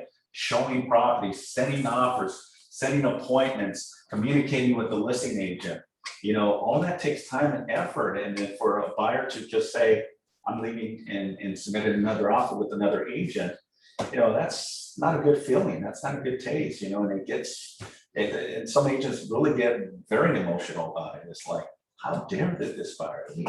But if you don't have anything to back it up, then it's very, very hard to at least see if we can re-rail the client to come work with you, or even go after a commission. If you go to Simon and you say, oh my God, I lost this buyer, and he asks you if you had a buyer agreement and you say no, he'll start to play that Justin Bieber music that we had on before the class. And everybody crying. Yeah, seriously, yeah. I mean, I've had a couple really horrible stories, totally my own fault for not getting signed. And, so I learned it the hard way, and that's why I'm a big fan of doing it. And I don't know, Is that the car form? yeah, Yes. the DRA is a car form, yeah. Okay, we'll put a pin in that, and just know that Ignite is coming. There's going to be Ignite time in July, and one of the sessions of Ignite is all about buyer consultations and all that. That'll be fun for that. We'll have that topic then. But for right now, you can see by doing this exercise, you should know how many listings you're going to need, how many signed DREs you're going to need. You're going to know how many listing appointments you're going to need, and how many buyer appointments you're going to need. So you add those together. That's how many appointments you need total. Everybody clear on that? Anybody have any questions about? Has everybody done that on your sheet? I'll tell you what. let's move on. Do you guys want to do that? Would you guys rather do that now, or do you guys want to do that on your own time? Okay, okay, and then if you need help with that, give me a call or shoot me an email, and I'll be happy to help you out figuring that out, or just stop by my office sometime. Do you still want me to throw that, or I took it off? Yeah, go ahead, take it out. But when you do that, you're gonna know how many appointments you need. And how many appointments and how many listings and how many signed BREs you need. Those are some great metrics to follow throughout the year to know what your, when we talk about what are your annual goals, that's part of it, right? That's actually part of it right there. Right. Can we do one side, just like go through it, just want to see the percentage conversion? Sure. So let me go back here.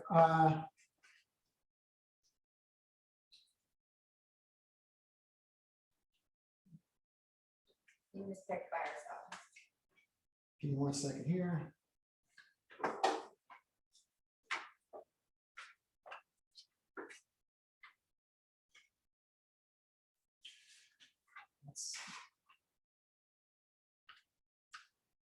One second here, I'm applying for this because I think there's another one that's blank. Okay, here. I can't throw it out here. So let's say, actually, Simon, you want to put yours back up on the screen? That was a sample one. Yeah, sure.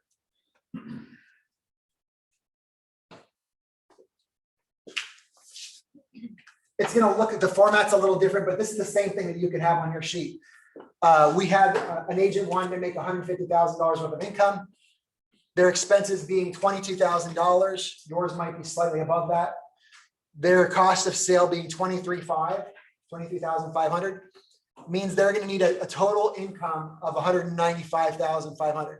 That's their GCI amount. You there so far on your sheet? Okay, so from that, we need to calculate what is your average commission amount. In our office, where our average is probably about $1 million sale price. So 2.5% is about 25,000, meaning the average commission per deal in this office is about 25,000. Yours may be higher, yours may be lower. There's no right or wrong. By the way, I personally like being in the mid-tier range.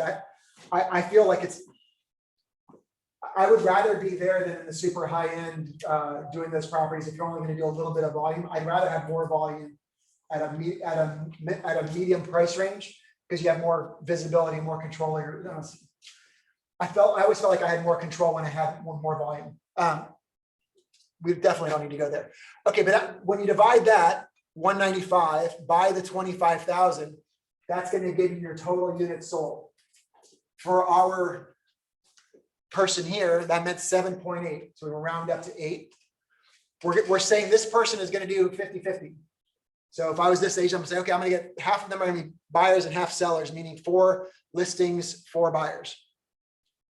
Their conversion rate, now these are sample conversion rates that are national, yours may be different. Let's do the listing side first. We know we need 4 listings sold. And we know that 70% of every listing leads to it selling nationally.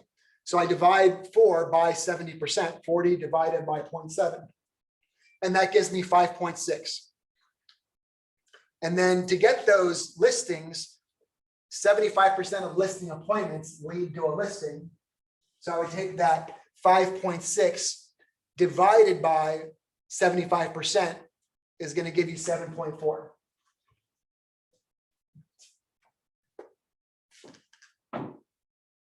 And then you do the same exact thing on the buyer side. The numbers are slightly different, but the process is exactly the same. Your first conversion rate getting from buyer listings, meaning people with assigned BRE, how many of them sell is about 70%. And then how many buyer consultations lead to assigned BRE, about 70%. And what's beautiful about this is if you track this throughout the year, you may find that, oh my God, now that I've been tracking this all year, my conversion rate, every time I have a listing appointment, I'm converting at like 90%. That's awesome, fantastic, yay, go ahead. And then you may realize like, oh my God, but when I have a buyer consultation, I'm only getting like 20% of them to sign the BRE. Man, I probably have something going on there. I better take a look at that. Maybe I can learn some better scripts, take a couple classes on buyer consultations. And that gives you a point of where you can improve. The best part about these conversion rates is if you realize you have a weak point, and you take a class or whatever, you learn your skills, maybe you learn some better scripts, maybe you get some better marketing collateral to take with you on a listing presentation, whatever it is, if you can improve your conversion rates, that is like free money. Because you don't have to work any harder throughout the year to make more money. You know what I'm saying? Like, you don't have to spend any more money on marketing. You don't have to spend any more time in the car. Like, it's all done. You're just converting at a higher level. So getting these conversion rates up is one of the easiest ways of making more money per hour by being more efficient with each appointment.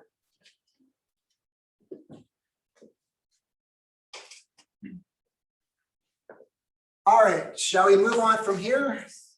Yeah, let's do it, because we're Cutting it close. yeah, All right. which I knew we would be. I mean, this is It's all. always the case, yeah, you know that. Okay, I'm gonna get back to the. Okay. Okay, so that's the economic model. That's gonna tell you. And then once you're done there, now we're gonna move on to the lead generation model, if I can ever get there.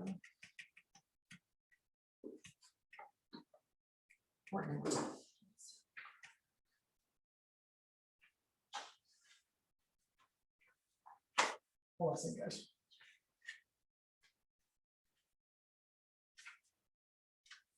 Any questions?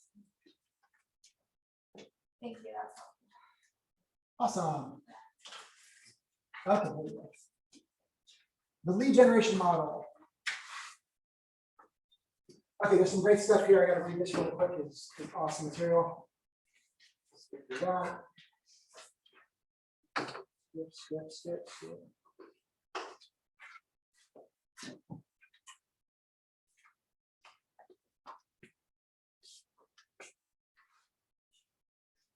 Okay, you'll realize that lead generation and your database are your business. The model addresses finding leads and capturing and converting them over time to produce cash flow. We're talking about lead generation, the lead generation model. Lead generation is capturing leads and putting them in your database. Without leads, you have no business, right? Like, was that Glenn Ross? I want the leads. These leads are awful. This happens through so how do you get leads? Prospecting and marketing. There's the two components of lead generation: prospecting and marketing. Leads do not show up on the doorstep. It does take effort. Consider how many databases your own contact information lives on. Your grocery store, bank, utilities, airlines, anything you've purchased online, etc. Wait a minute, Dave. You're saying that leads just don't come? I thought they come on your doorstep all the time. They come from Amazon comes, FedEx comes. You pluck them from the lead tree. At Keller Williams, we teach being prospecting-based, marketing enhanced. So why prospecting-based marketing enhanced? Why is that? Anyone take a guess? Why do we want to be prospecting-based marketing enhanced? Well, first of all, what's the difference between the two? Anybody remember? What are we talking about here? What's prospecting? What's marketing? Let's start there. Well, prospecting is to making a contact with the buyer or seller. Yeah. And then once you get them and you put them in your database, then you reach them through marketing, smart plans and stuff like that to feed them, on a weekly basis or monthly basis in order for them to turn into a actual transaction. Yeah. Prospecting, there's a lead. I step in there. Here I am. Hey, Mr. Lead. I am a realtor. I'm in their face. I'm one-on-one. I'm connecting with them. I'm proactive. I'm going finding them. Right? Open house. Somebody comes in the door. I meet them. I'm prospecting. I'm getting a hold of them. Pick up the phone. Call somebody. I'm prospecting. I'm reaching out to them. It's one-to-one. It's always one-to-one for the most part. Marketing. There's a group of you, and I send out a bunch of marketing message. Most of it ends up in all of your trash can except one. Max sees my postcard and is like, oh my God, this is brilliant. I love this guy. Ed is fantastic. I want him to sell my house. Max calls me up. Now Max and I are talking, and that's the result of marketing. I'm broadcasting the message to many people, but a small portion respond, right? What's what's more expensive, prospecting or marketing? Marketing. Oh my God, yes. You can die, you can crush your business spending money marketing.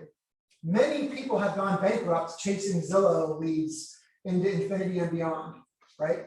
I mean, it is, and please, if you have money to go to Zillow, please talk to me first. Or sign them. I'm sure we have horror stories galore. But please, for real, especially if you're new and you don't have a bunch of money, prospecting first, right? Now you can still do marketing, but just be really smart and targeted about it. Farming, probably not a place you want to start if you're new, because you can just dump money on postcards and stuff like that. But say you're prospecting, you're door knocking around a neighborhood, and somebody you talk to says, oh my God, yeah, as a matter of fact, I am thinking. Well, now maybe you want to send them some marketing collateral, right? You prospect a neighborhood of 1,000 homes, and 5 of them tell you they're thinking of, they have a good conversation with you and they're thinking about selling sometime in the next couple of years. So you send them a marketing piece once a month. Way smarter than sending 1,000 pieces of mail at $1 a pop, roughly, right? 1,000 people, 1,000 homes in the neighborhood, once a month sending a postcard, $1,000 a month. That's $12,000 for the year right there. And if you don't do it for 12 times, if you don't do it, you might as well not even do it. Like, I laugh when I see the people who, like, in my neighborhood, every once in a while I get a postcard. I've never seen this agent before in my entire life, and they want to let me know that they sold a property 3 blocks away or something. I'm like, great, never see you again. You know what I mean? But if you want to do that over and over in that particular neighborhood, that's being smarter. Okay, we can talk about that forever, but we won't. Sammy, do you want to add anything to that? No, I think you right. pointed it out pretty clear. Let's see if they got anything to add here. Prospecting is more easily tracked. You know quickly whether you're getting a response. Begin with this. It's skill-based, training-based, and leverage-based in terms of talent, and all these elements can be improved. Okay, so we covered that.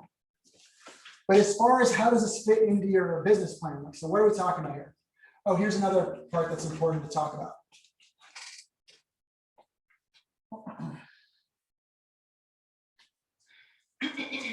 So so after completing the economic model, you know how many appointments you must go on each week. Now you ask, how will I get those appointments? How will I generate leads, and how many leads will it take to yield 1 appointment? That is where this whole lead generation model addresses. So we're going to look at this list of, I have the list here. It's in your booklet. Everybody have that? There's a list of, there's a page that has a bunch of lead generation sources, right? Page 11. Page 11, is that right? Yeah. Okay, so here's the exercise. The exercise is, let's all take a minute, go through page 11, circle anything that you are currently doing, and then put an asterisk by anything that you would like to try and get into this year. As you guys are doing that, I'll read you a couple other things here.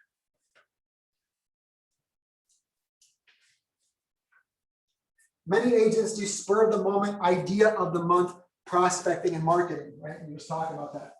They adopt new lead generation programs from the latest, best, and most creative idea ever seminar. That's so true. Or else they reinvent their program based on some can't miss, pays for itself, instant success program. They end up spending money and discarding previous strategies for their latest inspiration. While marketing can be fun, exciting, and entertaining to explore, it is simply not the way millionaire real estate agents go about their lead generation. They always begin with the tried and true. And they do it with a plan, a budget, a message, and a target audience. So review this list of lead generation activities. By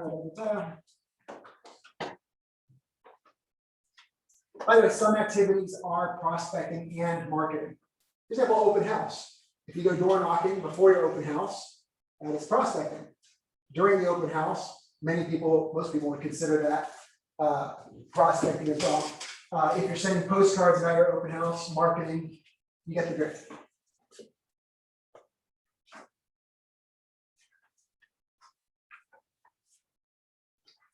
So back to this slide here.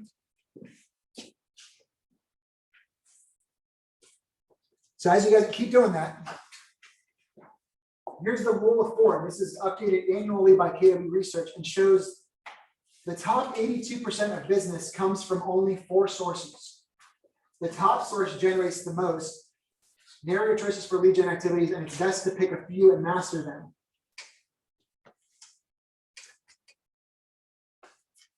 Meaning most agents get like 90% of their, 82% of their business comes from 4 sources or less. And here's what I'd recommend for you guys. If you're new, don't try to do everything. You won't get good at everything. Pick a few things and get really good at that. And then maybe every year add on 1 new thing. What are those 4 sources? Well, it's different for everybody. So you got to figure out what are the 4 that are going to be for you. Oh, There is one that is almost always number 1. The rest of them vary. What do you guys want to guess? What's number 1? What's your number 1 source of leads? It's fear. It's fear. Yes, thank you. Thank you, Zoom people. That was Rosie. Thank you, Rosie. Sorry, Rosie, we couldn't see your face because we got the slide up. But thank you, Rosie. So yes, so I will tell you, this used to drive me nuts when I was a coach for a couple of years. I would have people who would come to me and they were like, 6 months into real estate. And they came from an industry in LA where they had a database of like 2,000 people. In fact, I had this conversation probably like 10 different times where they would come to me and they'd be like, oh my God, Ed, I heard about this thing. I'm going to do this promotional thing. I'm doing, I'm going to do leads through Google pay-per-click or something. And they're like, hey, that's wonderful. I used to do Google pay-per-click too. How is it going with your SOI? Well, have you called them recently? Like, how many people are you? No, I'm not really doing that, but I really, start with your SOI. It is going to be the cheapest, most cost-effective, most enjoyable way of doing business. Like, have you ever shown up to expired listings front door or for sale by owner? Are they happy to see you? Usually, you got to wear your armor and go in there, like just, put on your boxing gloves, you're like knock on the door, right? Come on, I'm ready for you, right? But a referral, somebody sends a referral and they call you up, they're like, hey, we've never met. Janice just referred me to you. And she said that you sold their house and you were wonderful to deal with, and we want you to come over and sell our house too.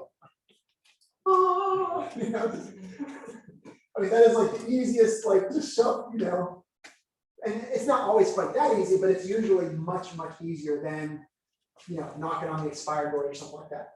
So yes, number 1, almost always sphere of influence is almost always going to be your most cost-effective, your best source for business. So start there. By the way, also, if you focus on that, in fact, I'll have a whole class on this in a month, but sneak peek is that if you focus on your sphere of influence, that will over time lead you doing more listings and less buyers.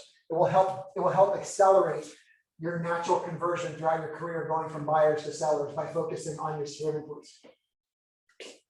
Good stuff. Any questions about this stuff? So now that you've circled some and marked some off, are we doing our time? Okay, cool. That's cool because the others are going to be pretty quick. There's this slide here. Oh God, I would love to spend a half hour talking about this, but this is kind of what it's talking about. Up here is your lead generation. This is when you're door knocking. This is when you're sending out, putting ads on Google, on Facebook, or whatever you're doing for lead generation, networking, meeting people out about cocktail parties or whatever. Some of those people will be like, oh my God, I am thinking about selling tomorrow, once in a blue moon. 99% of the time, they're going to go in your database. And then from there, that's when you, over time, continue to market to them and call them on occasion and send them marketing pieces and contact them via social media and postcards and everything else. And then over time, as you contact your database, that is where a good portion of your business is always going to come from. That's always going to be your number 1 source, is getting leads from in here, from your database, right? And then you prepare contacts for conversion. You keep sending them value-based things like, here's by the way, you live on 123 Main Street. Did you know that somebody sold right next door to you? Here's the information about that property, right? From that, you get clients, and then that leads to referrals and repeat business, and that just goes all over again. Okay. We're going to talk about this briefly. 1 second. I think this is in your packet too. This used to be called, what was it? Yeah, 8 this is 8 by 8, right? That was what it used to be back in the original MREA. They've since called it 19 to connect, meaning like you meet somebody, or say you get somebody's address, or you know that they're, you know, whatever, they're in your farming neighborhood. It takes about 19 touches, and here's a mixture of touches for them to become, usually for them to convert into being a contact. By the way, this is one part that has changed since the MREA book. Almost everything in the MREA book has remained the same, but this is one piece that the model has changed. So you've got all these people in your, either you meet them via Facebook ads or whatever, like they clicked on your ad, or they're in your farm. It's going to take about 19 touches on average for them to convert into being a contact, meaning somebody who you now are having a two-way conversation with. And then from there, this part used to be called 33 touch. They changed it to 36 touch because it's a lot easier to remember. It's 3 times a month. What this is saying here, 36 touches, meaning that once you talk to somebody and you have a conversation, maybe you meet them at an open house, or they were a Facebook lead, and after a while you started having a conversation with them. On average, you want to be talking to those people 36 times per year to remain top of mind. So if you've got people in your database and you're talking to them and you're communicating with them in different ways 36 times per year, you're almost always going to be getting there when it comes time for them to sell their property or do whatever they're going to do. They will almost always choose you. Not always, especially in LA, it's really competitive. But so remember, this is, I especially focus on this part here. Everybody in your database, you should have a plan on how are you going to communicate with them 36 times in any calendar year. And notice at the top, the very number one thing, 4 of those 36 need to be phone calls. Phone calls. Hey, I love direct messages. I love text messaging people all the time. I love it. I love posting stuff on social media and communicating people that way. That's great. Love all of it. Postcards, big fan. Not the same. There's nothing like either meeting with someone in person or getting them on the phone. I know millennials don't like the phone. Well, they just do what you can, because let me give you an example. You call somebody up, they're like, oh, hey, what's going on? Just give me a call to check in. How's it going, Max? Yeah, hey, man, just give me a call. I saw a property down the street from you sold. Max always was like, oh my God, man, I can't talk right now. Something tragic just happened. My dog died. Oh my God, man, I'm sorry. Your dog, the golden retriever that I met? Yeah. Oh my God, that's horrible. I remember that dog. It was a beautiful dog.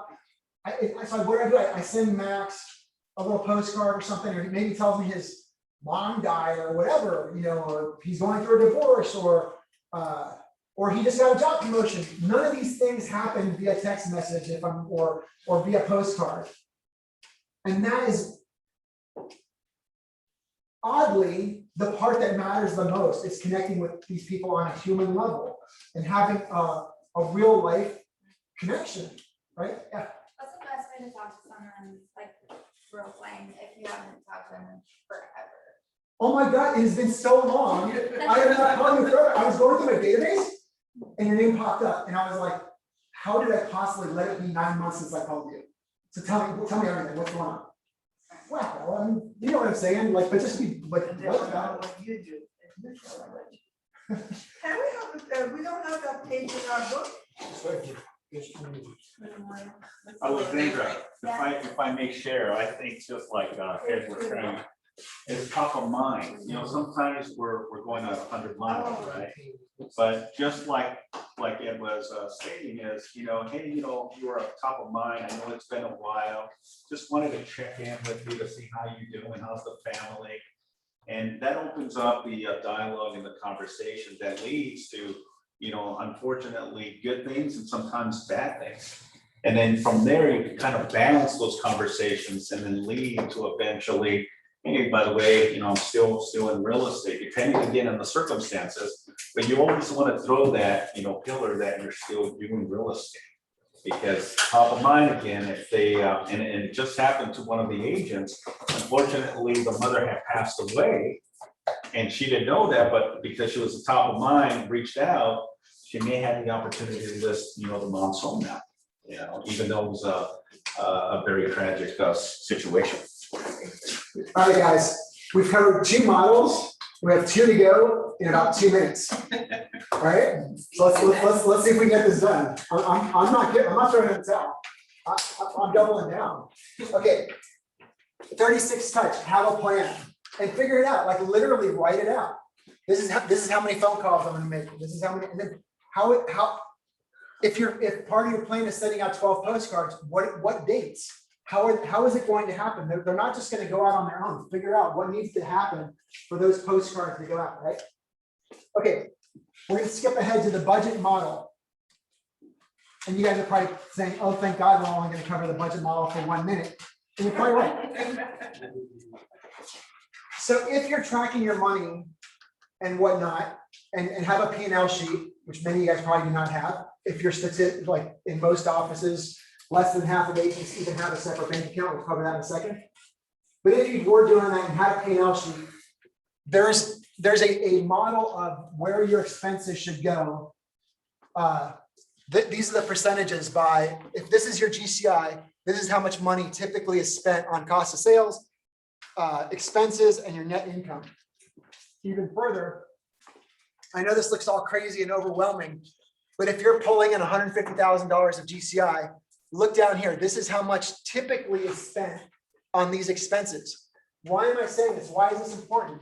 Because if you track this on a quarterly basis, you can look and be like, whoa, I'm spending too much on marketing. Oh my God, thank God I did that exercise. I better cut back on the postcards or whatever it is. Or maybe you're like, you know what? I'm spending more than it says, but I believe in it. And I'm going to make that decision. All right, it's your business, but you should at least do it consciously, knowing what the model is and knowing that you're going against the grain, so you're not just doing it blindly. This is also super helpful. For example, I remember for me, here's an example, where's compensation, salaries and benefits. There was a time when my business was growing and it was time for leverage, but I was like, I didn't want to give up my money, And my coach was like, Ed, look at your P&L. This is what your GCI is. This is how much money you should be spending on help. And the money's there. You're just not wanting to part with it. Right? And so it was a leap of faith. I was like, okay, well, I'm going to put here's 3 months of savings. I'm going to hire an assistant and I'm going to tell them it's a 3-month trial basis. And that's a great way of starting out. So anyway, the point being, if you follow the budget model, it will help guide you on making some of these economic decisions, which sometimes are not easy to make. So that's why it's there for. So it is really important. I know we only spent 1 minute on today. We're going to spend more in October when we do this for real for 2022. But here's what I will tell you now. I've got from years of coaching, I'm guessing most of you probably spend very little time, if ever, thinking about where your business finances go. Everybody, so find a blank piece of paper somewhere, write this down. If you are a mess with your business finances, here's my little 5-step plan to get you up and running quickly. If you don't already have one, start by going to your bank and getting a business bank account, business check account. I was just at Union Bank and they now offer free business checking accounts. Free, just don't cost you a dime. Just need a business bank account. That's step number 1. Step number 2, if you aren't doing it, if you haven't done already, by the way, maybe just go to whatever step you're on and then take the next step in the next week or 2 or month. And then the next time, go to the next step. Because step number 2 is use your business bank account, meaning all your business expenses go through your business bank account. Make every business expense come out of your business bank account, and every business income commission checks, etc., goes into your business bank account.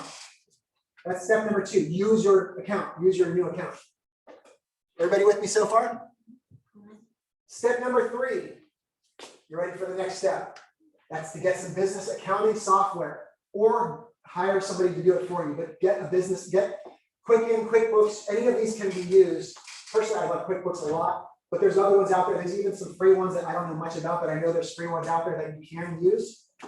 QuickBooks is especially good, not all that expensive. So number 3 is get some accounting software. Number 4, this is going to take this is a little more. This is going to take a little bit.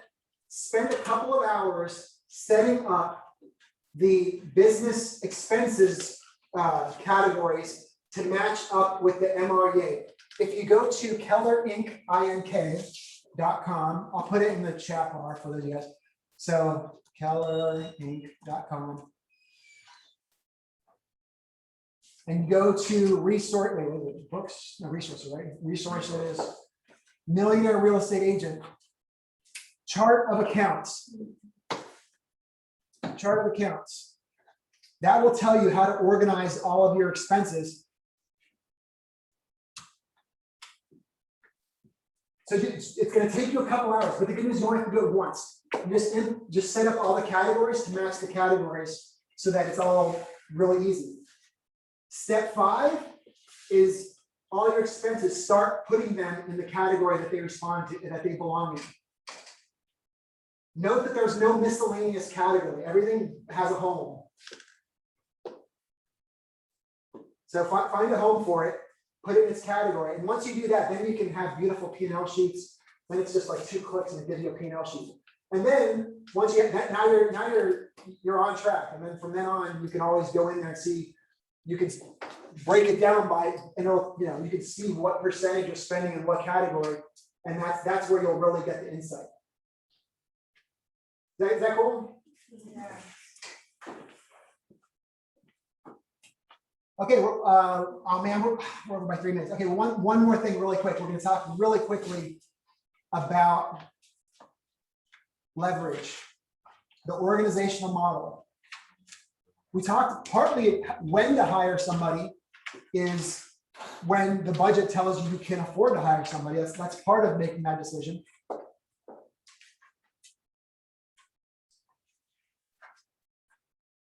Okay, slide. Okay, we're going to skip ahead. So here's what like a crazy 7th level business looks like in Keller Williams. Keller Williams is the architect of creating teams. We've been doing it longer than anybody. We've been more organized and teaching people how to do it more than anybody. But there's a way to do it, and there's a lot of ways to do it wrong. And if you follow the model, most of you, I'm guessing, are probably single agents. The first hire is, what's the first hire? When you're ready to hire somebody, what should that person do? There you go. Easy as that. Your first person, your first hire is an admin. Pro tip, until you have an amazing administrative person, don't hire anybody else. And then usually the second hire is also an admin. Usually one of them becomes like a marketing admin and one of them becomes a transaction coordinating type admin, typically. And then usually your third hire, your 4th person on your team, that's when you can start getting a buyer's agent. I see this happen all the time in LA where you have an agent who's closed like 2 deals in the past 24 months. And they're like, oh man, my business is stalling. I know it's going to help. I'm going to hire a buyer's agent. You don't have a buyer's agent to do what? To help you with your 2 deals? Like, if you give them half, you're going to have one for yourself. Like that's crazy. I will say sometimes in LA, I've seen it too, where it's almost exploitative, whatever the word is, exploitative, where you have somebody who doesn't have a whole lot of business and they bring in a buyer's agent and they're like, great, first thing you need to do is take all your data, take everybody you know, put them in my database, and then I want you to start making calls. I'm gonna go play golf, and the minute you have a lead, let me know and I'll go on the appointment. Like that's not going to go well, I promise you. I've seen that blow up many times. I'm sure Simon has probably seen that blow up a few times as well. So, I mean, there is a path to doing this. We have a great class at Keller Williams called Career Vision. It's all about how to hire people and bring them in. So when you get to that point, just know that you should take that class. It's really great. It will help you have the best odds possible of making that first hire the only hire you need to make at that role. Right? Okay, so I blew through that. Okay, so we'll wrap it up there. I know that was a very Cliff's Notes version of these last two models. But that's it. So hopefully, you know, I know we didn't fill everything in, but there's 4 models, right? There was the economic model. First, we did some exercise on the big Y. Then we talked about the economic model. You know, how many deals do I need to close to get to my number? Then we talked about the lead generation model. Where are these leads going to come from? How do I quantify that? The third model is the budget model, keeping track of your numbers and where the money's going so that you're keeping an appropriate amount. And the fourth one is the organizational model about, you know, when to hire and what order to hire them. And by the way, there's also, there's some, for the organizational model, you could also do like a VA or, first of all, everybody should be using a transaction coordinator. That's the easiest lowest hanging fruit to get some leverage in your business right away. So, and we have an awesome, Chris Silva's amazing. I just used her for a deal. She was amazing. So yeah.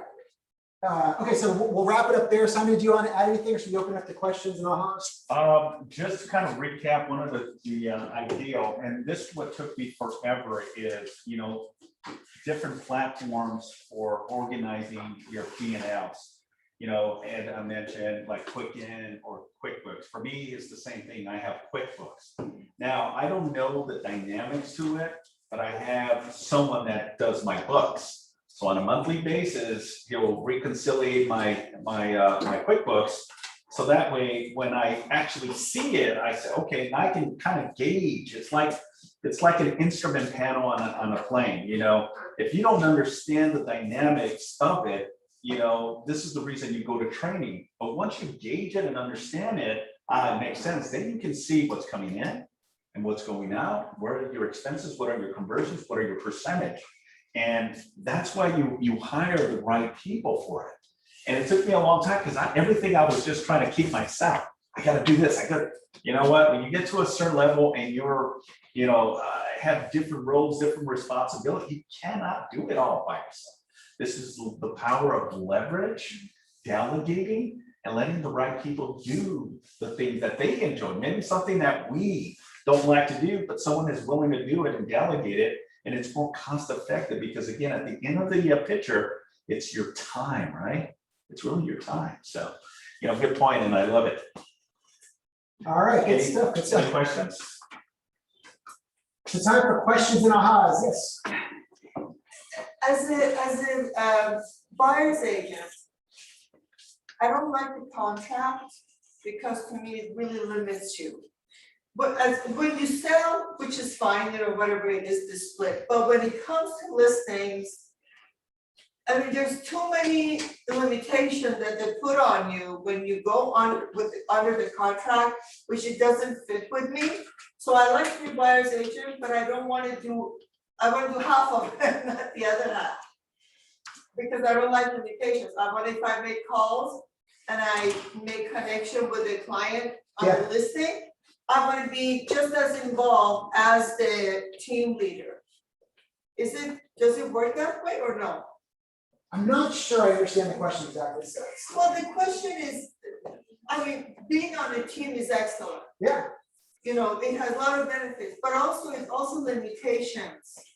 How do you overcome that limitation part of the team? By the way, let me be clear about this. In case I wasn't clear when I said this earlier, I love teams. I had a team. I had a team with there was 4 agents, 2 assistants, and we were crushing it. When a team is done right, everybody is achieving more than they could do on their own. It's symbiotic. Everybody is benefiting. Everybody's getting more than they would have. The relationship is beneficial for everybody. Everybody's making more money than they would have made alone. I have a friend who's on, and it can be done in LA. I have a friend who's a buyer's agent in LA who's pulling in like $300,000 a year and loves every minute of it, has no intention ever of going out on his own because he loves it. So let me be clear, I love teams, I don't wanna say that I don't like teams. But it's a trade-off, right? Different teams are structured differently, some of them have a sliding scale depending on where the lead came from, who gets to close it. Some of them are more specific about the roles and responsibilities. Some teams are like, you're a buyer's agent, you can't ever list property. Some of them are saying, because they want to specialize so that everyone's more specialized. Some are more diverse where, sure, you can have your own listings or whatever. So it's just a matter of, of how your team is structured and having that conversation, for sure. But it can be a wonderful thing. For new agents, it can be, when done right, just like, jump 4 levels ahead in a hurry. I mean, it can be. What other questions we got? Rahas from today's stuff? Yeah, I'm still not clear on this 19 and 36, the difference between leads and contacts. Can you explain that again? Got it. Okay, so in the new Keller Williams vernacular, and this is kind of new, it's the way they're defining it in this context for this is that a lead is someone who you had a one-way communication with, but you haven't. For the best example of this is I ran an ad on Facebook and you clicked on it. You are now a lead.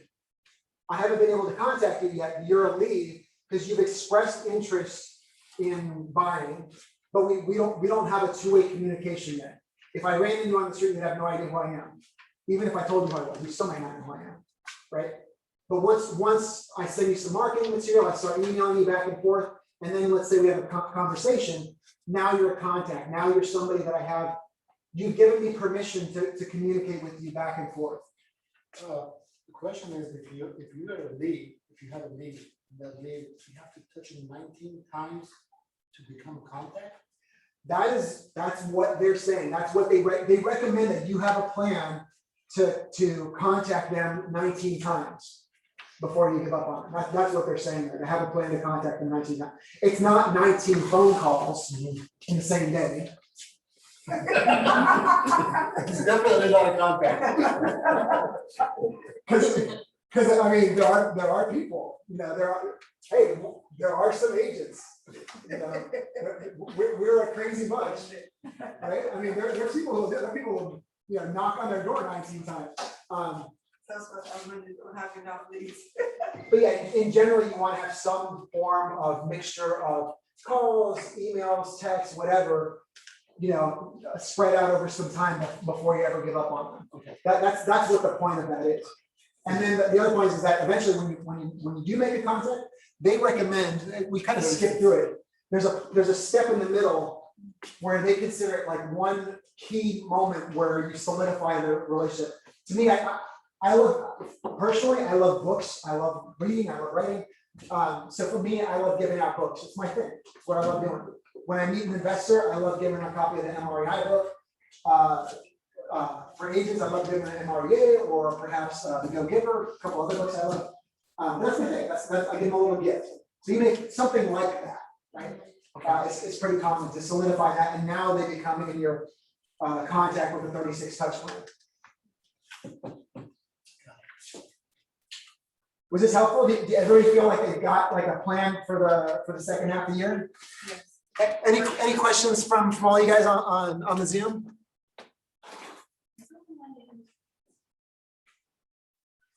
All right. Thank you. Well, thanks everybody. I'm so glad you guys are all here. I so appreciate it.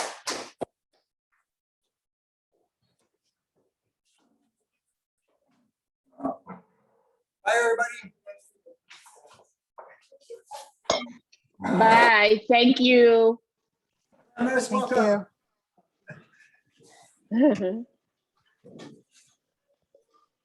All right.